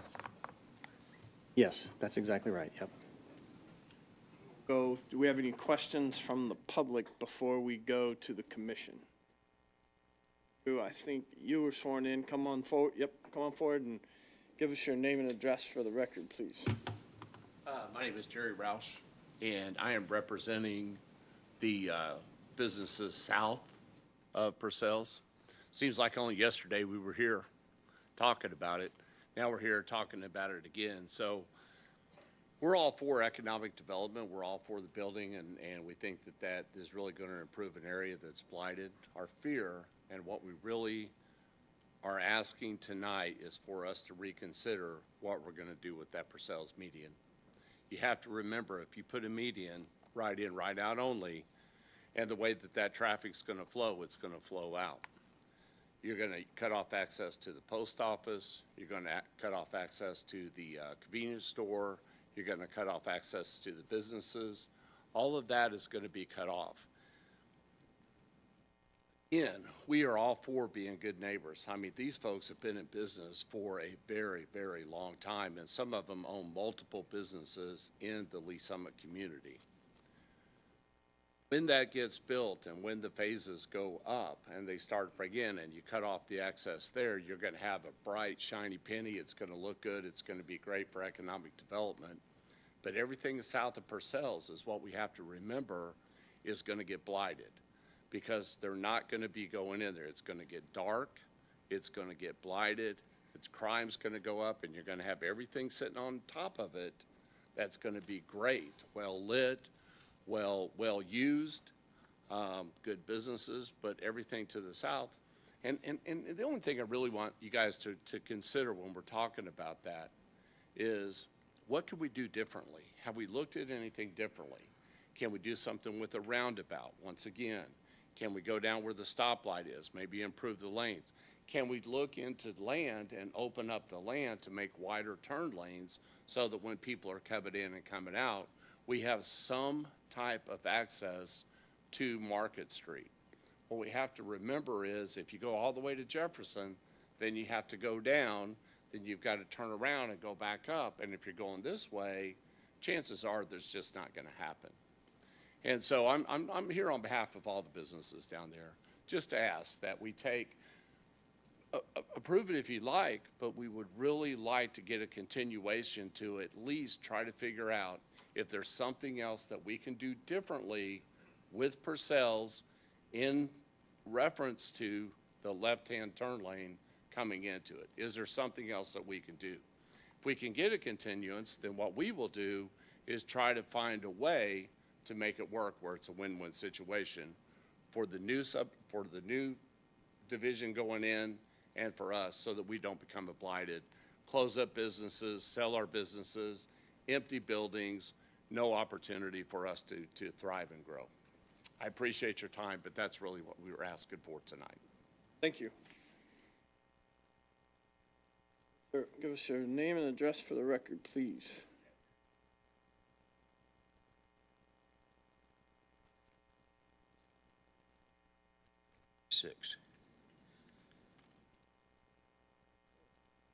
I own Harrington Automotive, which is at 15th and 291, 1500 Market. And a couple years ago, we had access from Market to northbound 291. That's all been closed down and blocked off. So that anybody coming from the south can't cut across and get to my business or any of the businesses on Market all the way up to Purcell and all the way down to Shear. And at Shear, they put in an island. If you're coming east on Shear, they put in an island that's probably about 5-6 feet too far for you to turn left on the Market and go north. And now we're talking about putting an island from 291 to Jefferson, which will block off total access to coming toward my business and the rest of the business on Market. That's the only thing I got to say against the whole plan, but that's not right to cut that Market off from southbound access. Sir, we got that covered. Anything else from the public? Yes, ma'am. Come give us your name and address for the record, please. Stretch, you got to stretch real tall. Joanne Rickner, 1109 Southwest Mission Place. The back of my property abuts, thank you. Yeah, I pulled on it, but okay. The back of my property abuts the south side of the Odessa area, which is going to be impacted by the retention pond. There are actually two little branches of that creek that runs through that back area. It's all wooded now, and then it flows through the park and on down to the wonderful area that they enhanced at Ward, where they did all of the rock work and the bridge, and it's all beautiful. I have a lot of flooding that comes down my little bit of the creek, because most of that area is a big bowl.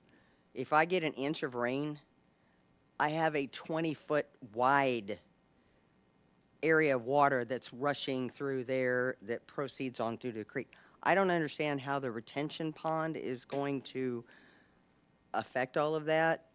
Does that water go into the sanitary sewer? Is it going down into the creek that flows down through the park? That's a lot of water.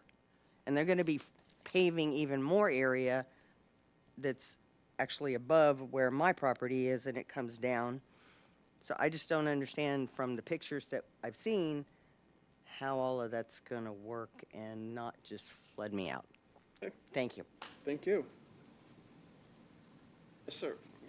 Come on down. You're the next contestant, and this is not Price is Right.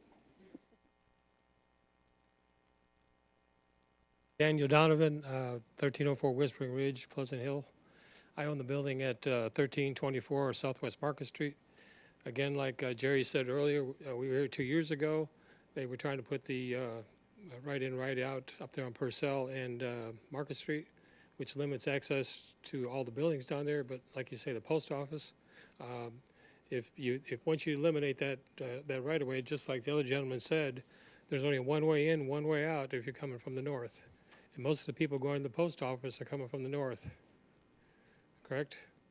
So there's only one way in. The only way you're going to get in is go down by Macadoodles, turn in that way, go into the post office.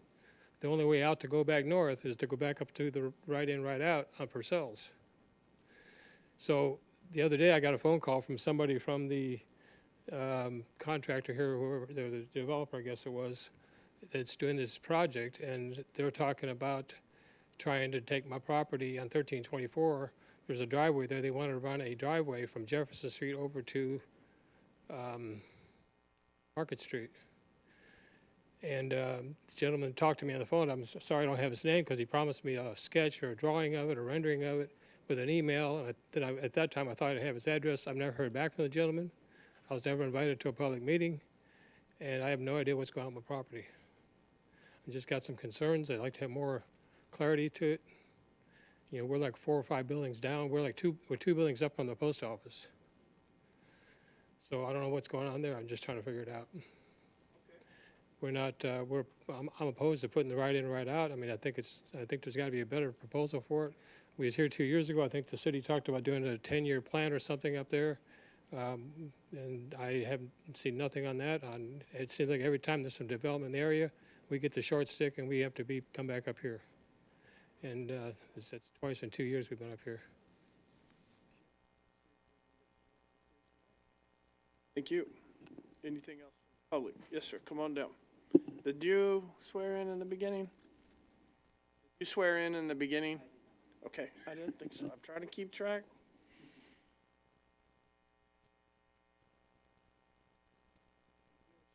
Yes, please. Yes, Brent Jones, 2645 Southwest Winter Garden Drive, but I'm representing my parents who live at 406 Southwest Purcell's Road. And my main question is about the barrier and a couple of things that were mentioned here earlier. So looking at their presentation, it does look like they have a proposed barrier on the backside of my parents' property, but they were mentioning not putting a barrier on the retention pond, which the entire retention pond is also abutting up to my parents' property. And then they mentioned also not putting in a barrier fence on the Abundant Life side, which Abundant Life has a little undeveloped parking lot that's right just north of their property. I think they might have gotten that as part of this deal. It used to be zoned industrial. I'm not sure when they got that, but it's unimproved parking lot that was there from the industrial time. If there's no barrier fence between this new development and the Abundant Life Church, this is the fence. I'm stepping right past it to go onto my property, on my parents' property. So my concern is what can be done to better improve that buffer zone fencing that sounds like it's a pretty standard thing for these kind of projects, and this project is trying to get around in certain areas that's going to affect their property. One more aspect of that, the property in question, the last 3 acres of it, which is what abuts against all of this development, is a wooded area. My parents can't see that wooded area from where their residence is, and so the concern is, especially with an apartment building right next to it, that there's going to be a lot of enticement from people visiting this project or living in that apartment building, that they're going to see woods right next door with limited fencing because of the abundant life no fencing requirement, and they're just going to come right onto the property. There's snakes, there's coyotes, there's other wildlife. It's just a wooded area, unimproved. It has the creek running through it. And then just frankly, we don't want people back there, whether they are a liability or not. We don't want them back there. So we'd like to ask, is there anything else that can be done from a fence perspective or a border perspective that can better handle that, since a large portion of this project is abutting up to a large portion of our property? Thank you. Thank you. Public. So questions from the commission? I'm sure you took a few notes there. Do you want us to come through with questions and we'll try to catch these as we come through? I think really the two.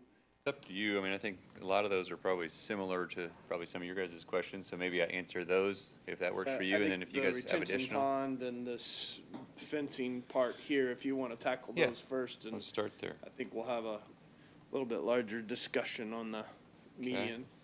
So the conversation, Mr. Jones's property or his family property is this one that sits here. And so we are proposing to put a fence on the north side and east side where we thought that we would likely have people.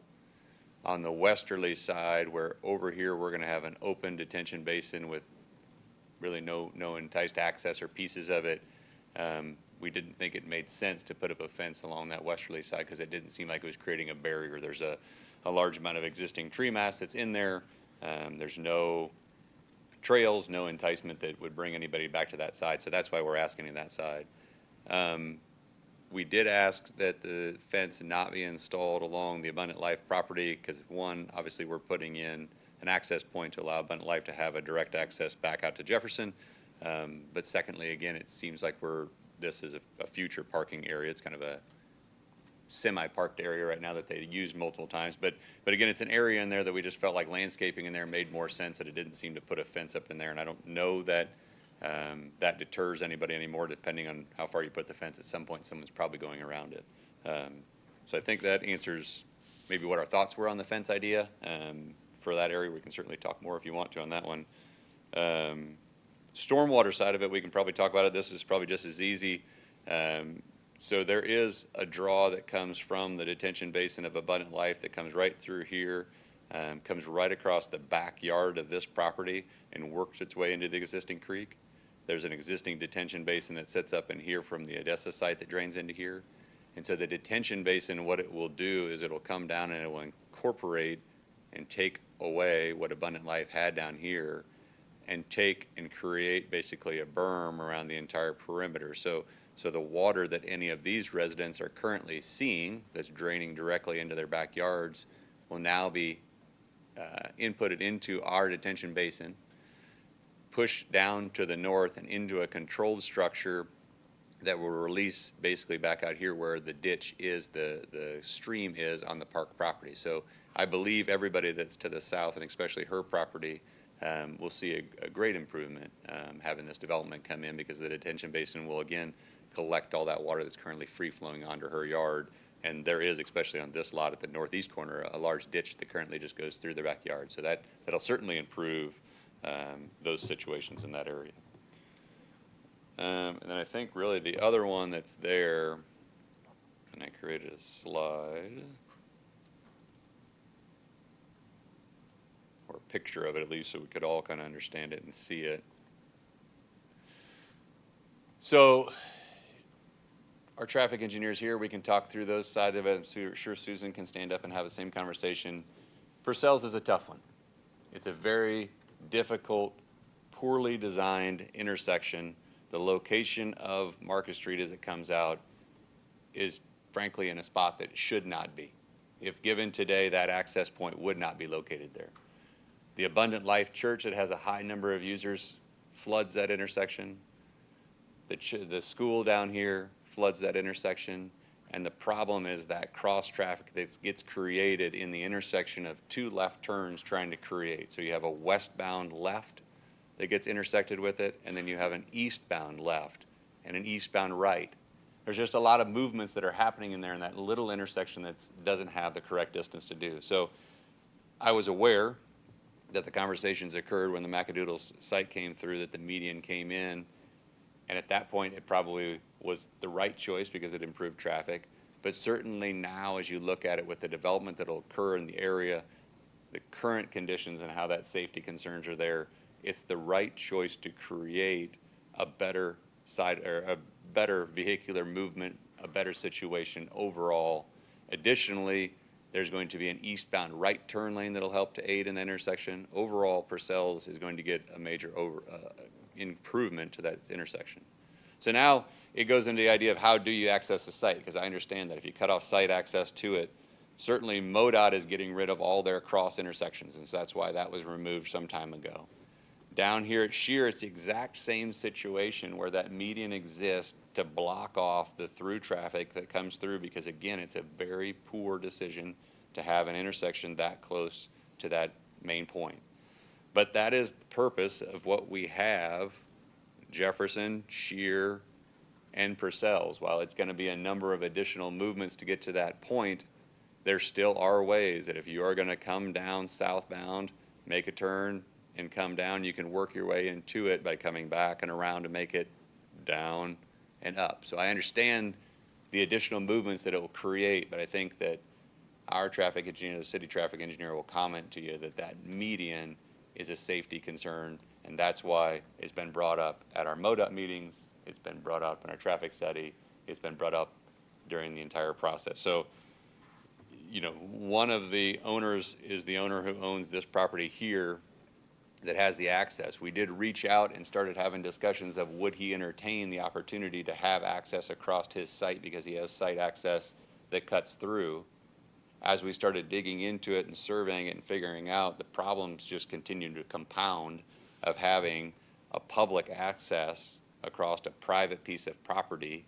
And as we told him, we're going to work on getting an access drawing together and see if we can come up with some kind of a plan. But even if we talk through with staff, it begins to get into the problems of who maintains it, who takes care of, you know, the liability of what happens out there. Is it a public access? Is it private access? So while it seems that that is an option, as you start to dig into the pieces of it, it becomes problematic. We've surveyed that area, and it's difficult to fit it in because there's only about 40 feet from his property line to the building.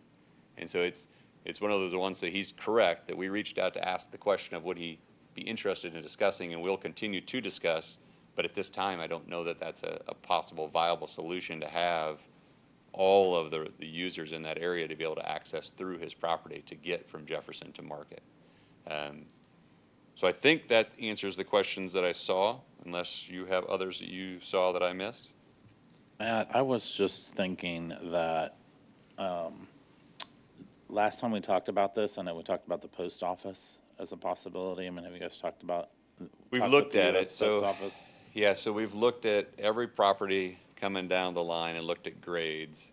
The post office obviously has the most ground and area back in there, but now you're starting to talk about you're going to try to turn something like their southerly access into a public access drive that's going to sweep around the south side of their building to get out to that piece. Not saying it's impossible, it just starts to become difficult when we start saying that it's a public access point.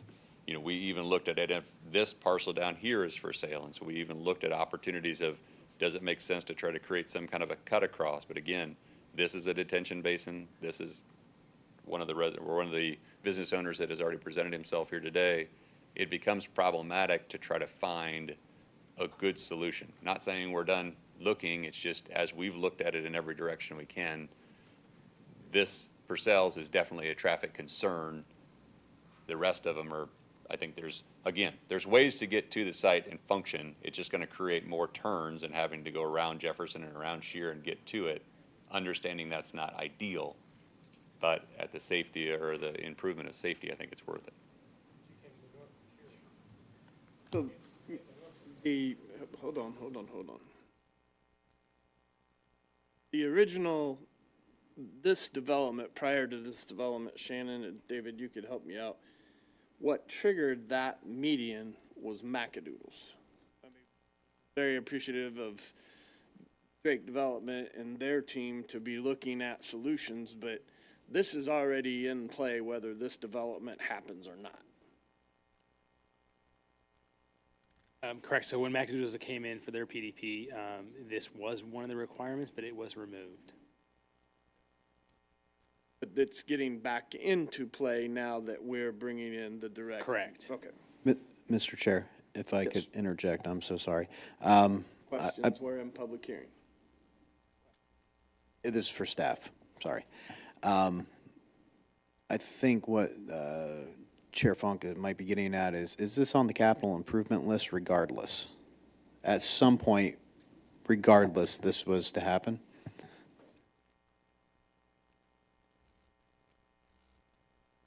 Barry, City Traffic Engineer. We did discuss that at Macadoodle's public hearing. It has not been put in the capital improvement program. You know, it's out there, but it's not risen to the level of priority to include it in our CIP. Correct, but it is, I must have misspoke then. It is on our list of things, like if we were given all the money in the world, this will eventually happen on Purcell's. Build the median, you mean? Yes, ma'am. That is correct, yes. Okay, At so it some is point, there. it will go in. It will go in at some Yes. point. Okay, thank you. My apologies, Mr. Chair, for any interruption. Thank you for clarifying what I was looking for. I think we'll probably come back to some more questions. Sure. I think there was a question regarding the 1324 Southwest Market Street property. That was not from your standpoint, you weren't reaching out to that building owner to find? That was the person that we reached out to that owns the parcel that sits with the access between the two, that we've talked to them to see if they had interest in it. And then we've gone some survey work, and that's as far as we've gotten right now because it turns into more issues. Okay, thank you. Commissioner Bimbrook, do you have any questions at this time? Lots, but I feel for the business owners along Market Street, right? I completely understand where they're coming from. I also agree with you, this is a completely terrible situation we find ourselves in, and this is what happens as we learn and we grow and we progress in development and how we lay roads out and things like that, that we look back and go, yeah, that wasn't great. Have we done any other, as a city, have we done any other research? Like, what, is there anything else besides just putting an island in the middle of the road that would work? I mean, I don't think a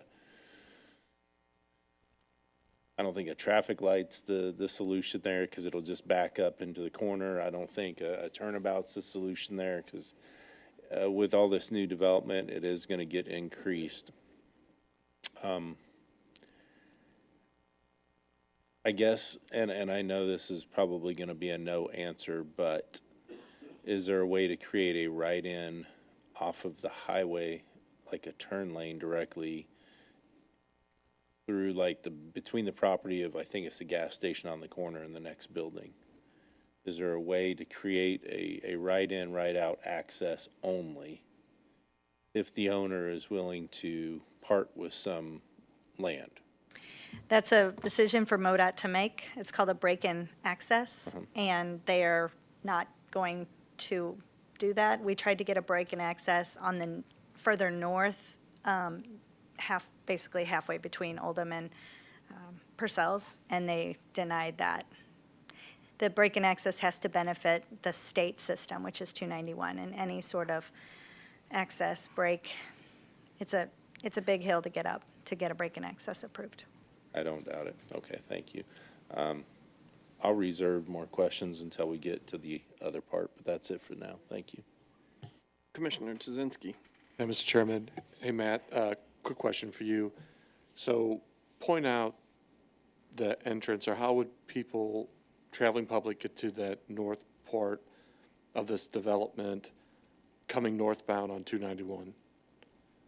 So northbound on 291, that's where we start to get to the issues of making the legal U-turns to make the Well, they'd pieces. have to get off at Shear. Right, you either have to get, you That- have to get That's the off. only place they'd have to get off at Shear. So your options Yeah. are south of there, you got Stewart and Shear, and then I believe that it's illegal to make the U-turn at the intersection of the pieces of it, so you start to get, none of them are, like I said, it's tricky for sure. And did you look at that open piece of ground that you said, I think you said it was available? I think it is, yeah. Yeah, did you look at connecting that into that north-south road and then improving that north-south road to that intersection? It looks like it's pretty narrow, but did you look at taking a new access point off of Jefferson to that little, I don't know the name of that north-south road, but improving that, yep, right there. You're saying this outer road and connecting a road through Yep, here. right here, and then improving that road up to that intersection? Because then that would allow people to at least not have to, that would allow people to use both directions to get. Right. So I think, yes, I mean, as we've looked through ideas and options of pieces that are there, you start to talk through what ideals, what's there. So you have- money, no object. Money, Yes, okay, yes. but you have, I mean. Yes, yeah, I mean, you but can't. we're That's talking your money, I mean, I'm just saying. I'm just saying- example, but I mean, we're you know, talking that's- your that's what money I'm saying. versus other people's money, so, you want to be a good partner, which we love, which we think this development is a good partner to the city, so we want to look at the holistic approach of how we're going to partner with the city. And so, has that been looked at, and did you find that it was cost prohibitive, or was there a reason that? So it goes into any one of these. So I mean, so money, no object, you buy one of the buildings, you tear it down and put an access through it. But again, it becomes problematic in the sense of when you look at the improvements and the pieces of what this development's doing at Oldham on 291, at Purcell's on the outer road of Market north of here, it gets to the point of where we're saying it is not ideal, obviously, for the median to be there, but it is a benefit from the traffic standpoint of vehicular proof. And so then I guess from that point, we're improving things that have no health, safety, benefit piece down here. It is sheerly a Don't piece get me of wrong, I'm a business huge side of it. proponent of that median, and I was really a proponent of it, and I Right. apologize to the business owners during when McAdoo's came in, because I'm a huge advocate for safety. That's what I do. I do the same thing you do. So as civil engineers, we do that. But I know developers buy pieces of ground, they develop pieces of ground, they deed streets over to cities all the time, and city maintains it. So I'm not super concerned about who's gonna maintain something in the future, because you're right, you could purchase any one of these pieces of property, and you could develop it, and as being a good servant of the city, and for a bunch of, you do a lot of developments. You could develop and maintain, and, well, not maintain, but develop and give this over to the city at any point. Yeah, so the answer is yes. I mean, so we looked at pieces of it, it gets to exceeding $1 million on pieces of putting a road in that, again, from a Oldham Village development standpoint, that improvement doesn't seem to be, a responsibility and the necessary, like the other improvements of doing, like the off-site sanitary sewer improvement that improves the overall benefit and provides us development, or the improvements to Purcell's or Oldham. This one, those businesses have access to their site. It's just not as easy access as it is today with the median being not there. That makes sense. And think of it your way. What if someone was coming to your, client and want to do the same thing? I think we have to look at holistically who's going to benefit. There's a lot of money to be made in that development that you guys are going to be doing. And so as a good city person that's doing development here, something to consider. I think it would be beneficial to the entire city. It would help out these business owners too. And there's a lot of goodwill to be said. A lot of money to be made, a lot of goodwill to be made too. So just something to think about. Thank you.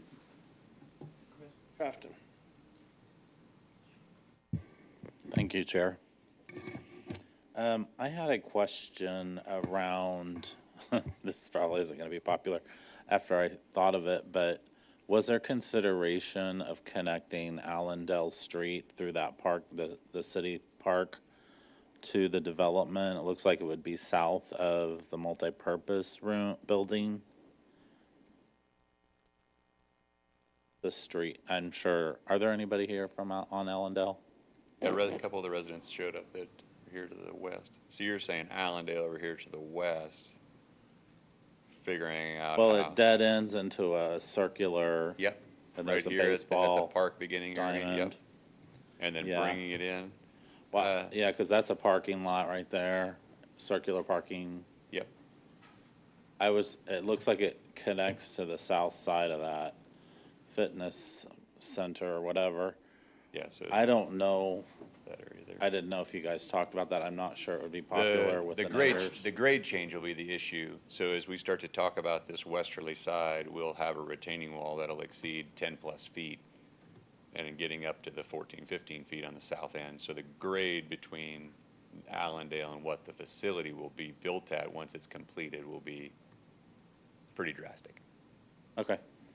Thank you. The other question, while we're talking about that Allendale Street, and then I know there was a request for modification, and it looks like, I'm not clear on what the width of that buffer is gonna be, because there was, required 20-feet buffer.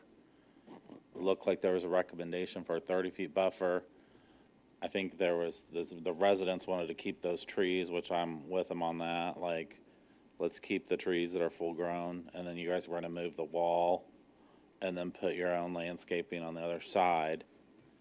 I'm just curious, it doesn't say, and, I mean, this could be for Hector, I don't know, but, it says it's modification, or number 2, Yeah, I but don't there's know no specificity. Yeah, I don't know that I gave a dimension. in there. Around But I think we do the width have. of the buffer. Yeah, so the intent of doing that was, Specificity. the intent of doing that was to save the trees along that. Yeah, so are you eastern keeping a side. 30-foot buffer And so there? I believe it is 30 feet from the back of curb to the property line. The back of curb to property line? Yep, so Where is the fence gonna sit? So the wall is here, so the wall's on that area, so I think we have the wall shown. Let's see, it's on one of these later plans. I tried to pull it up on, The wall will be there, Maps. so the wall's like probably 5 feet off the back of curb, so the wall is probably 25 feet, and then the landscape. Tall? No, 25 feet off the property line. oh, It's 25 probably in the feet neighborhood of 10 to 14 off of feet your property line. off the west property line, our west, their backyards. Okay. Oh, so you're leaving that, That a stays. pretty big and then chunk we're to gonna- the residents? Yep. To That's the existing keep the trees, trees? existing overhead lines, that's a lot of stuff in that area. Oh, wow, okay. Yep. So I just wanted to, I'm all about wider buffers, so okay, so you think it's at least 30 feet? Yep, the back curve to it. Deal. Let's see what else I got here for you. Oh, this one's for city staff. So when we look at these projects, so we have the PDP here. It has Chick-fil-A. It's got Q39, and trust me, I do not want to stand in the way of Q39. So I want that building built as fast as possible. Like, could it be number 1? Please, and thank you. But are those projects, so here's my question, Hector. Are those projects, do they have to go to separate PDPs, or are we approving them because they're actually on this plan and they showed us elevations and where they're gonna be on the site plan? So we're in effect approving them here tonight, and then you're gonna finish in the final development plan? The short answer is yes. Okay, that's what I thought. Now, the one thing I do want to clarify is that with any use, the plan may show Q39 for that location. There isn't anything in the plan that mandates a here and forever, it can only be At forevermore a that spot. Q39. Or, it's. Well, let's give so them the best spot, but. Sure. So the thing we have to remember is that your zoning district is going to guide the range of uses. So a restaurant use may be shown on, we'll pick a number, lot 5. Right. It may show restaurant.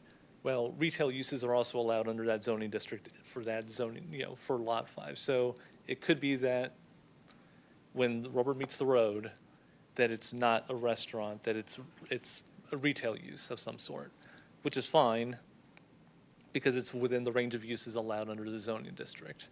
But as to what the applicant has come forward to date to say is that that is a prospective tenant that they're looking for that particular lot. But I just want to make sure that we don't lose that in the long view of things. It's the zoning district that's going to guide the number and range of uses that are allowed within the boundaries of a specific development.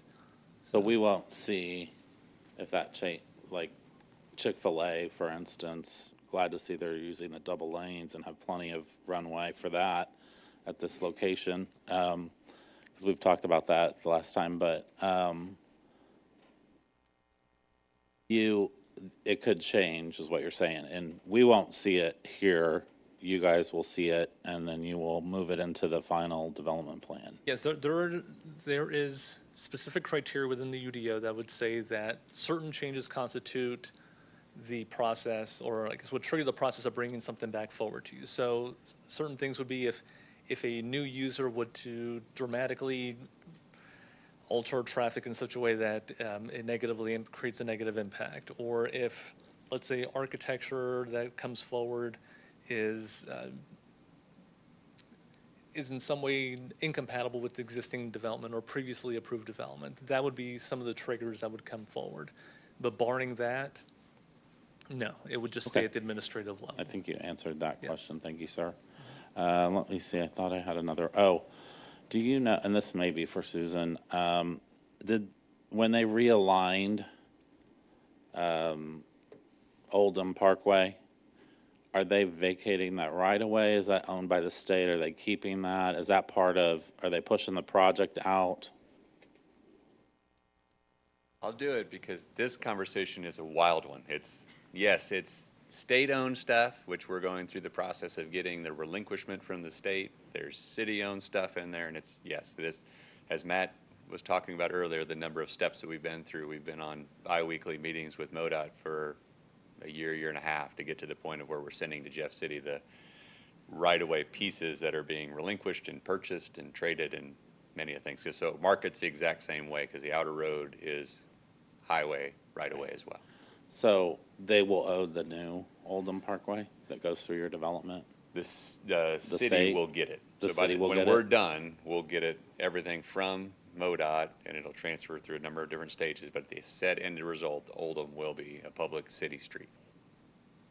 Oh, okay. So will the old version, do you get does your development push out on the old Oldham Yes. Parkway? Yes, so old Oldham, current Oldham, basically this is Jefferson that comes up here and then works its way and sweeps up through here. So there's a portion of old Oldham that is being sold, there's a portion of old Oldham that is being relinquished, and there's just a number of different processes with the state that are going through. And then down here, where Jefferson is city-controlled, the city will be vacating, and then we will be providing new right-of-way for new Jefferson. When it's all said and done, short answer is all platted, all public streets, just like we would typically normally have. Okay. Thank you very much, sir. Thank you, Commissioner Trafton. Commissioner Art. Yes, I have a question for the applicant. On the parking lot for the apartment and how it abuts up to the Abundant Life parking lot, I think someone said there's going to be access from between the two, is that right? Yep, correct. Okay, where is that access on the map? So we're still working on all of the detailed pieces, but there's a little cut shown right now at this location. Okay. At some point, if they develop, I believe we're also working on providing access to the north through this portion. So it'll be through our drive lanes to get in and out of the site. But right now, we've currently shown a cut here, kind of on our early discussions with them. Okay. Thank you. That's all I have. That way, I'm gonna jump on here real quick. So when Mr. Jones was asking about the property around that parking area, technically, kind of looking at what you have here on the screen of Abundant Life's parking area, that would be, if that was a true parking area, which technically not a true parking area, I guess, from staff standpoint, there would have to be some screening there.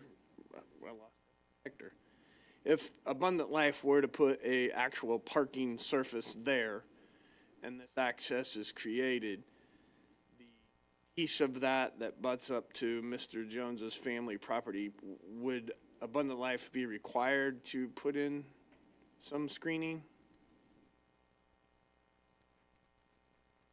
Church use in the adjoining residential, there was no, it did not trigger, well, let me back up. So as it currently sits, I've got multiple screens going on here, sorry.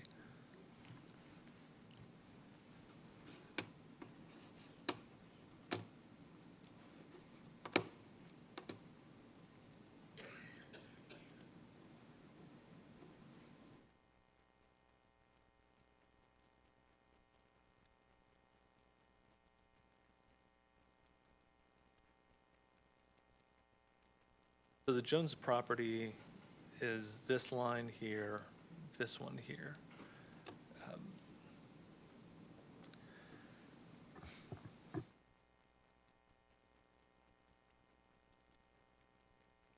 Right, I was gonna say, at the time that the church property was developed, there was no screening required between the Joneses property and the church.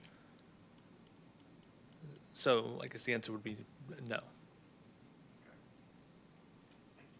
I just want to make sure we had that requirement, that Mr. Jones understood there's no requirement, since that's not the Drake development property, that would be Abundant Life's property, that they don't have a requirement to screen that if they turn that into additional.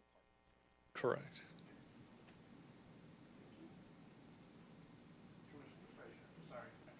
That point, and somebody asked the right question, so. Good, I was gonna ask the same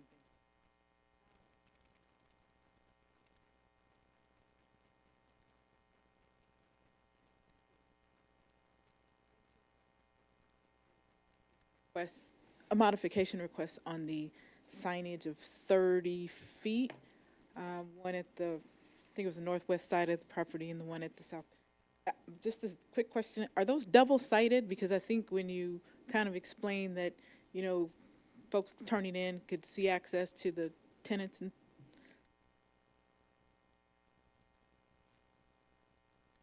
and illuminated.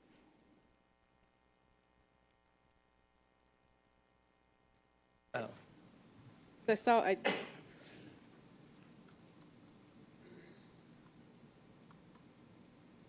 yep, that,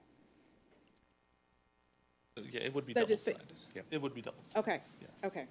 And then, and I don't know if this is, spoke to 307 units, multifamily On the apartments, yes. apartments, and a range from 1 to 3 bedroom mix. My question is, do you have a range as to what those rents would be going?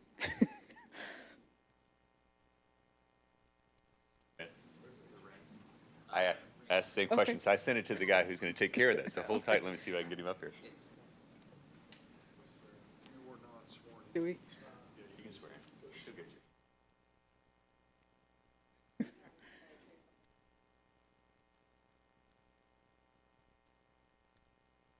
Could give us your name and address, please. Scott Miller, 7200 West 132nd Street, Overland Park, Kansas. I'm with Drake Development. range of pricing for the units are going to be anywhere from $1,100 a month up to $2,100 a month, and that's ranging from the studios all the way up to the 3-bedroom units. Okay, thank you very much.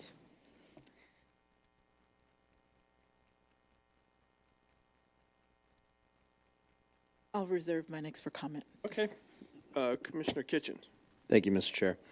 So real quick, going back to the street, Purcell and Jefferson, I'm going to be trying to be as quick as we possibly can. This one's going to be for staff. Thanks, Matt. Hector, or Susan. Have we thought about a roundabout right there so they can swoop back through and around?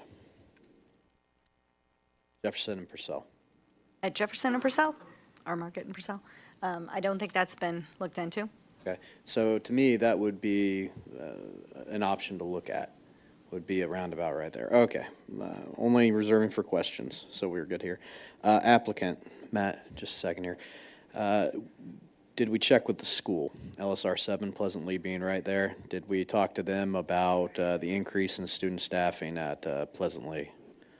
We did not. In my history of working here, we don't often get an opportunity to go have a conversation that the school district provides us any commentary. Typically it is, we understand and it's part of the development and we move on. So we don't have direct conversation typically, I guess. Can I hear that one more time, just in case they happen to be listening to this, and I'll save my comments for later. No, just moving right on with that. Thank you for stating that. The parking to 1.7, looks like we've got a lot of parking in there. Why are we doing 1.7? Is it just because we just are running out of space?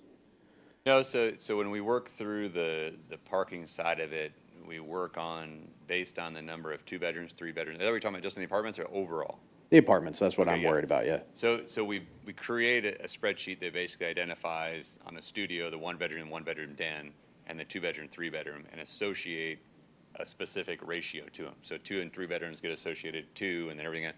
So as we worked out the numbers, 1.7 became the appropriate ratio for tenants, visitors, and that piece of it. And city staff was fine with that because of the adjustments they're suggesting, so we're good there. Right, so that number, and we've also supported this at other developments in the past, is that 1.7 number is actually a number that is also pulled out from the 2019 ITE manual. So, and that number is based on studies of 63 sites, and that's, yeah, the 2019. So there's no stipulation then, there's no deviance from that, from the 2019? Is there no deviance from it? It's, Right. we use that as a, well, the subject matter experts have done the studies to show that this type of development requires 1.7, so. Awesome, thank you. So then, okay, that answered that question for me. Sorry if it was poorly worded. City staff again for the roads, I'm sorry. I'm having you guys, for the roads, so Susan, Hector, whoever wants to field this. We've had quite a few unfortunate incidents along 291 in this route, right? At both intersections that we're improving and further south. With the conversations with MoDOT, is this going to be seen, and I already know the answer to this, but this is a record answer, is this going to be seen to improve life safety at those intersections throughout this entire corridor? Are you asking about the median on Purcell's? I'm asking about all development and all the roads that are coming off of this to the intersection on 291 through the whole entire thing. We have seen quite a few deadly accidents in that area. Will this improve the life safety throughout that corridor? Yes. Thank you. I appreciate that. Mr. Chair, no further questions. Thank you. A couple of quick questions that I got from outside. So on the plans, on the phase 1, lot 2 is located as a fitness tenant. That agreed upon with the city as of yet to be the actual field house. So yes, we are in the middle of going back and forth with the actual city staff, finalizing a contract for that, for the field house. Yep, and I can chime in on that too. The city council approved the real estate contract Tuesday, 2 nights ago, and we're in the process of executing that. So Okay. we will have a signed contract by tomorrow.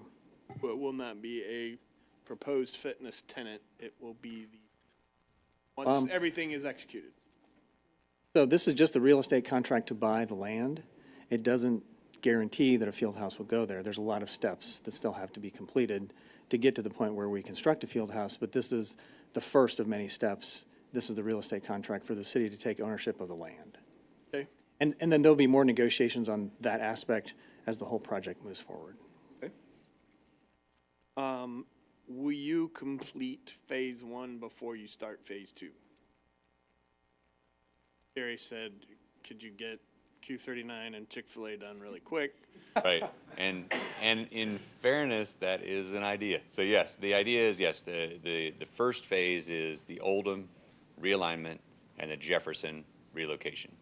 Everything north of Oldham is intended to be worked on first, and your two favorite restaurants are right top on the list. So that is our goal, and then south would be the next pieces. Now, the idea of doing them separately but together is that purpose, is trying to figure out how to coordinate construction, because obviously with construction, road closures and pieces of Oldham and Jefferson, there's going to be a lot of infrastructure that has to get relocated and worked on. And so we're going to work as fast as possible to try to limit and minimize all of those issues. But yes, that is the intent, to do phase one mostly, and then phase two will still have right on the piggyback. Okay, thank you. Susan? So clarify and help me remember, because I know these folks have been back here several times in regards to median installation. We asked the Macadoodles understanding that no matter what, this median was going to happen. If this development never came along, this median,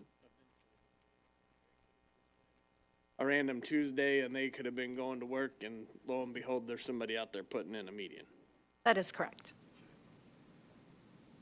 I mean, do we have, I mean, has city staff went back to the drawing board and said, what else could we do, pretending like this development is never going to happen? We have not. Because this was not identified. The median, it's identified as a need, but it hadn't risen to putting it in the CIP in the next 5 years. That's kind of how we work with a 5-year plan. But what's triggering it to maybe get in the next 5 years is now that this development. That's correct. The sheer amount of traffic that the development is going to produce is going to make it a necessity to have that median there. It was a recommendation in the traffic impact study, and it was a recommendation, or I think it was a requirement from MoDOT as part of their approval. This, you don't have to answer this question. This may be further on the staff, but by this body recommending approval of both of these applications, is this, we're not putting a requirement on the developer to find all of these solutions. Understanding that's them being a good neighbor, that they're trying to work with everybody to the south, but where do we come, or how can we as a body put some pressure back to staff to say, the city needs to get involved? This was obviously poor design in the beginning. Where does city come in, or do we just throw the hands up in the air and say, we're putting in a median? So I think the best answer to that question is the discussion that you're having right now is sending the message to city staff. And this, your recommendation is going to move on to the city council, and they'll be discussing this too. I'm sure the city council will be discussing the same issue to some degree. And the fact that you're making these comments right now and city staff is hearing it, it may be good enough for us to start investigating other options. But to be clear on this application, the only requirements that the developer will have to satisfy are the ones that are specified in the traffic impact analysis. So they won't be required to go investigate other options. Their requirement will be to put the median in, unless there's further discussions to come up with yet a different solution, which I don't think there is right now. Thank you, David. I don't have anything else. Any other questions while we're in public hearing? Yes, Commissioner Benbrook. Thank you, Chair. Two follow-up questions, probably for the applicant. So in several of the renderings, we have an H-shaped residential building but it doesn't look like it's located on either of the sites. I'm assuming that was not included in this application. You can see it in the background on that lower image. It was also included in our packet for building elevations. So I just want to make sure that that is not for consideration with this either of these applications. It is not. The building is this shape and the pieces of it. I'm not sure what that little hider is in the back, but no, this is the one you're indicating. There is one apartment complex, that's that one. Okay. Yep. And then if we can go to the field house, the fitness center. I can't get my head around why there is so much parking surrounding this thing. I understand that some of it is to be shared with the church to the northwest, but it seems like it's got enough parking for two of these facilities. Why do we have so much parking there? Yeah, so again, the lot that is right here, so as you see the north line of it, that is the field house. Yeah. That is parked appropriately for the field house. Okay. This parking field is specifically for, at the request of the church, who is the intended purchaser, who wants it for continued development of their site. Okay, so they will come in with their plan eventually to that side of it. Okay. This field, we don't believe would be built until their development plans continued, but we wanted to illustrate properly what the intent is on that building side of it. So I think you will see more of that once the future purchaser buys it and does their development of their overall campus improvements. Okay, so just so I'm clear, those two lots for parking to the north of the field house, those are going to be sold to the church for future development, or you're going to retain possession of it and have some sort of a lease agreement or a lending agreement with the development, the future development?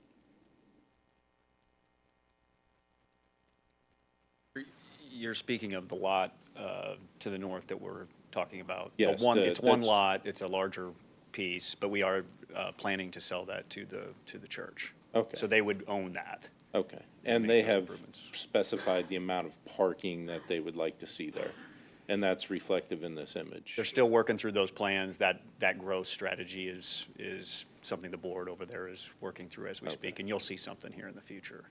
So this is kind of just what they're anticipating in a rough format? Yeah, what they're gonna need potentially to really take on their growth. Okay, perfect. Thank you. I appreciate it. That's all, Chair. Thank you. Anything else?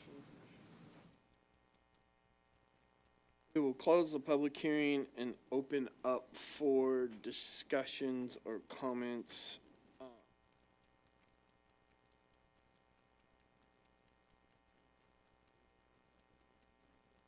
right. Once again, thank you to the applicant. This is a great development, and I think it's just a testament for my fellow commissioners on why we haven't seen something come through earlier. This is extraordinarily complicated. I'd hate to be the notary on this one.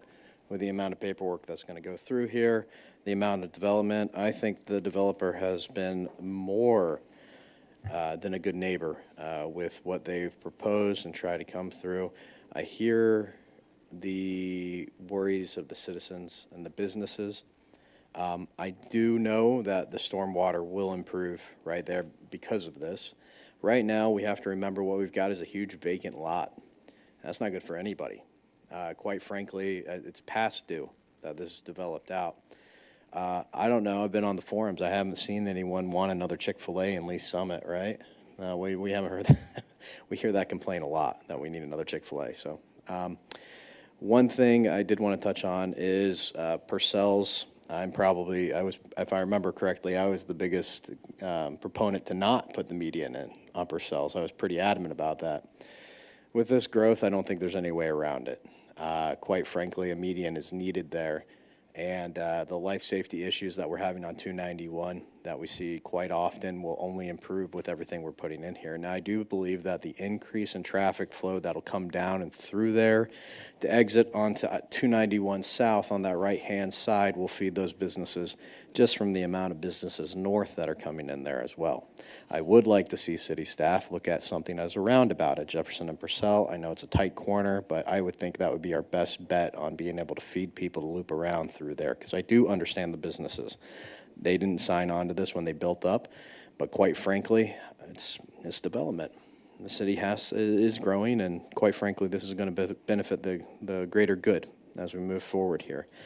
I would like to point out as well that LSR 7, once again, with a huge development going right down the street from one of their buildings, was not present in the room. I find that almost offensive that they didn't bring in anything in here, and I would like to state that on the record yet again, that LSR 7 was absent. We're not on the record anymore, so keep going.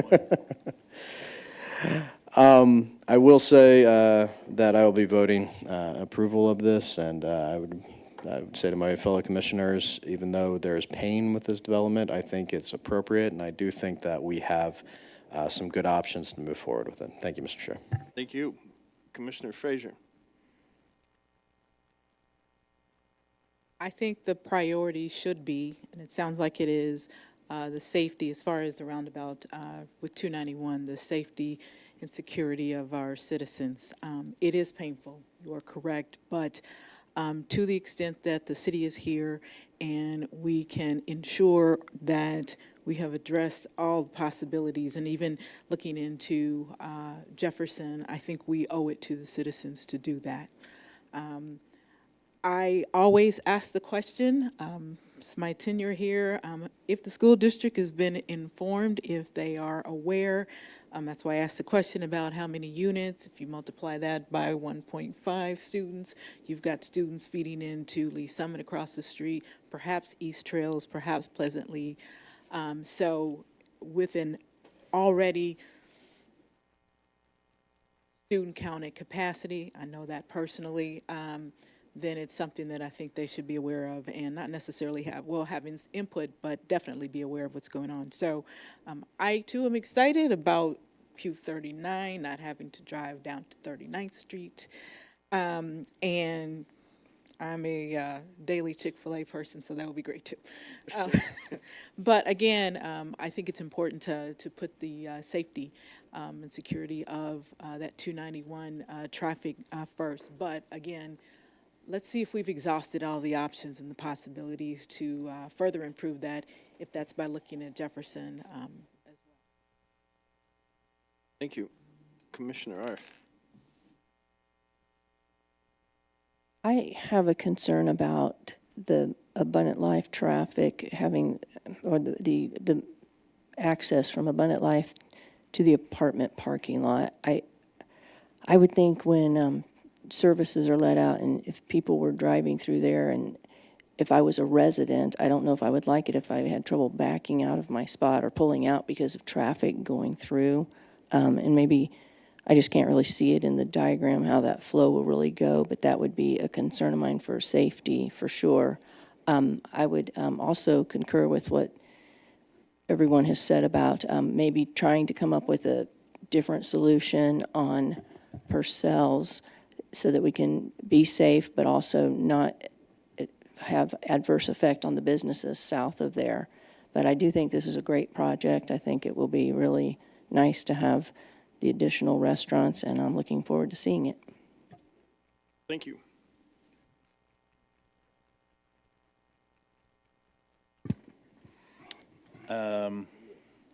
I've got comments. I saw on Tuesday there was a joint session with the school district and city council. I don't know if anybody had a chance to watch that or be there. It would have been nice to know about it. I think, Sherry, the last time we got data from the school district, it said 1 student per 20 units of apartments. A modifier. So if there's 307, and I see Mr. Kitchens shaking his head yes. So I don't know if that was updated this week or not, but I don't know if we got new data, because I know we've been asking for some updated data in 2024, so I thought I'd share that with you. And I noticed that there was also a presentation on the housing snapshot for Lease Summit. I didn't see anything on there about apartments, so I'm looking at city staff. I don't know if that's something, I think I pulled it off the public record to look at, but that may be worth something to share with the commission. That was my comments, thanks. Thank you. Linsky. Thank you, Mr. Chairman. I'm torn. I think Matt have done a great job of doing as best they can. I know their traffic engineer's here too. I know he loves this city. I know he's very concerned about this too. And he's done his best. I'm torn because I think this is an amazing development. I really want this to come through, but I also have empathy towards those business owners on the south side. I was a proponent for that raised median in between to eliminate that left turn on Purcell's there, just because I'm huge about safety. That's what civil engineers do. We look at those things and we understand that sometimes hard decisions have to be made. And I know Susan does a great job doing that for the city. But at the end of the day, I think this is going to be a great development for the city. And I know our city staff will look at this and try to find a way to make access to those business owners, because they're an equally vitally important part to the city too. So I thank you very much for coming in front of us with this development, and I look forward to voting for it. Thank you. Thank you. Commissioner Bimbrook. Yeah, in the essence of time, I'm just going to say ditto. Thank the applicant and his team for a great job, and the staff for their input on this. I know they'll take a look at that intersection that we all have concerns about. I have a feeling with the increased traffic in this area, those businesses to the south, even though it's a little bit restricted, probably aren't going to notice much of a change of business, because it's going to probably quadruple the traffic coming through that area. So I would hope that they would benefit from it. Thank you. Thank you. Great job again by Drake Development. Matt, I see your brains of your operation sitting behind you, studying right there, looking very important, but, oh, he's shaking his head. I do have one thing. I mean, I know we're not in public hearing, but there's a very special person in my life that wants me to find out if we can confirm or deny of being Florida people ourselves of chicken salad chick. Okay. Yes. Perfect. No, thank you guys again. I think for you guys, I think we're trying to put this, all the wheels in motion with staff to try to get something resolved with this median. I'm not a traffic engineer. That's way out of my league. I think we're going to try to get something resolved and let the people who deal with this on a daily basis get to work on it. There's a city council meeting that this will be at. I hope you guys are all at the city council meeting. Again, Matt, thanks for a great presentation. This is what we look forward to. And with that, I will look for Mr. Bimbrook to carry us into a motion.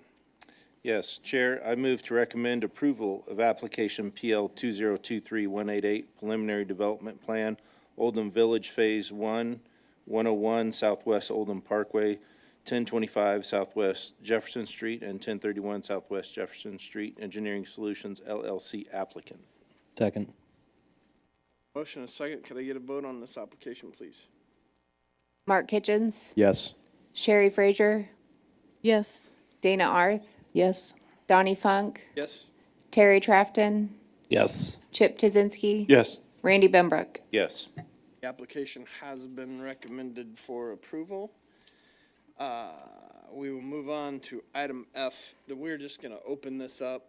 Right, you can just open the public hearing. We can have Hector enter all the evidence and testimony from the first hearing into this hearing. You can accept it, close the hearing, and then take action.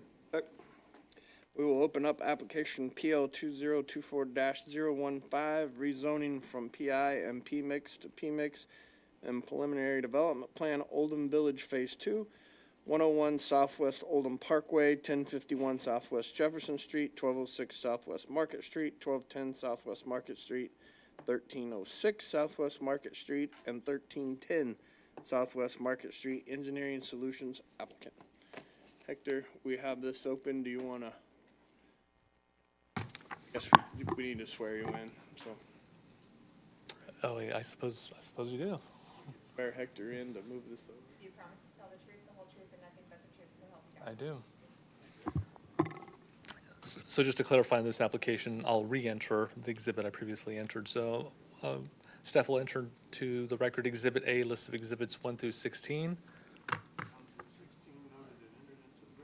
And staff's previous testimony from the initial 2023-188 application for Phase 1 also stands for Phase 2 application. While we're in public hearing from the commission. Close the public hearing, and we will look for Mr.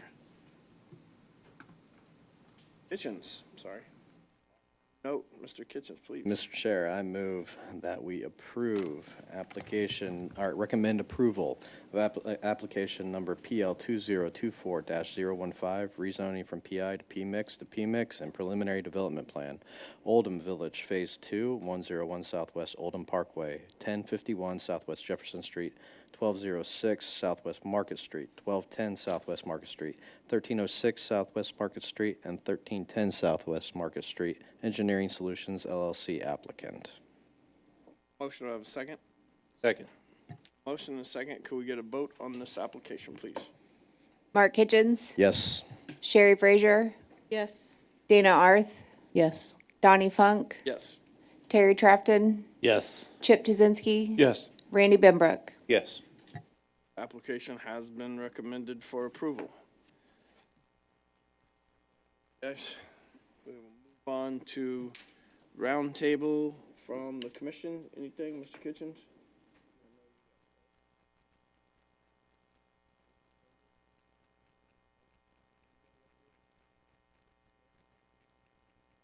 Staff, anything?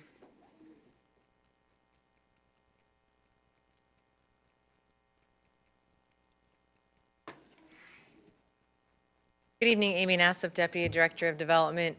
Just wanted to let you all know that we took one step closer last night to say goodbye to our old friend, the specified metal location map. So we get all the variances and requests for modifications for the use of metal. We went to CEDC last night, and they recommended us going ahead and moving forward with a series of UDO changes, which included some updates to our process for efficiencies with modifications and also correcting where our UDO is right now with the use of metal from all the variances we're getting. So that should be coming before you in public hearing, hopefully end of October. We wanted to let you know the progress on that. Thank you, Amy. Thank you. Everybody good? We are adjourned.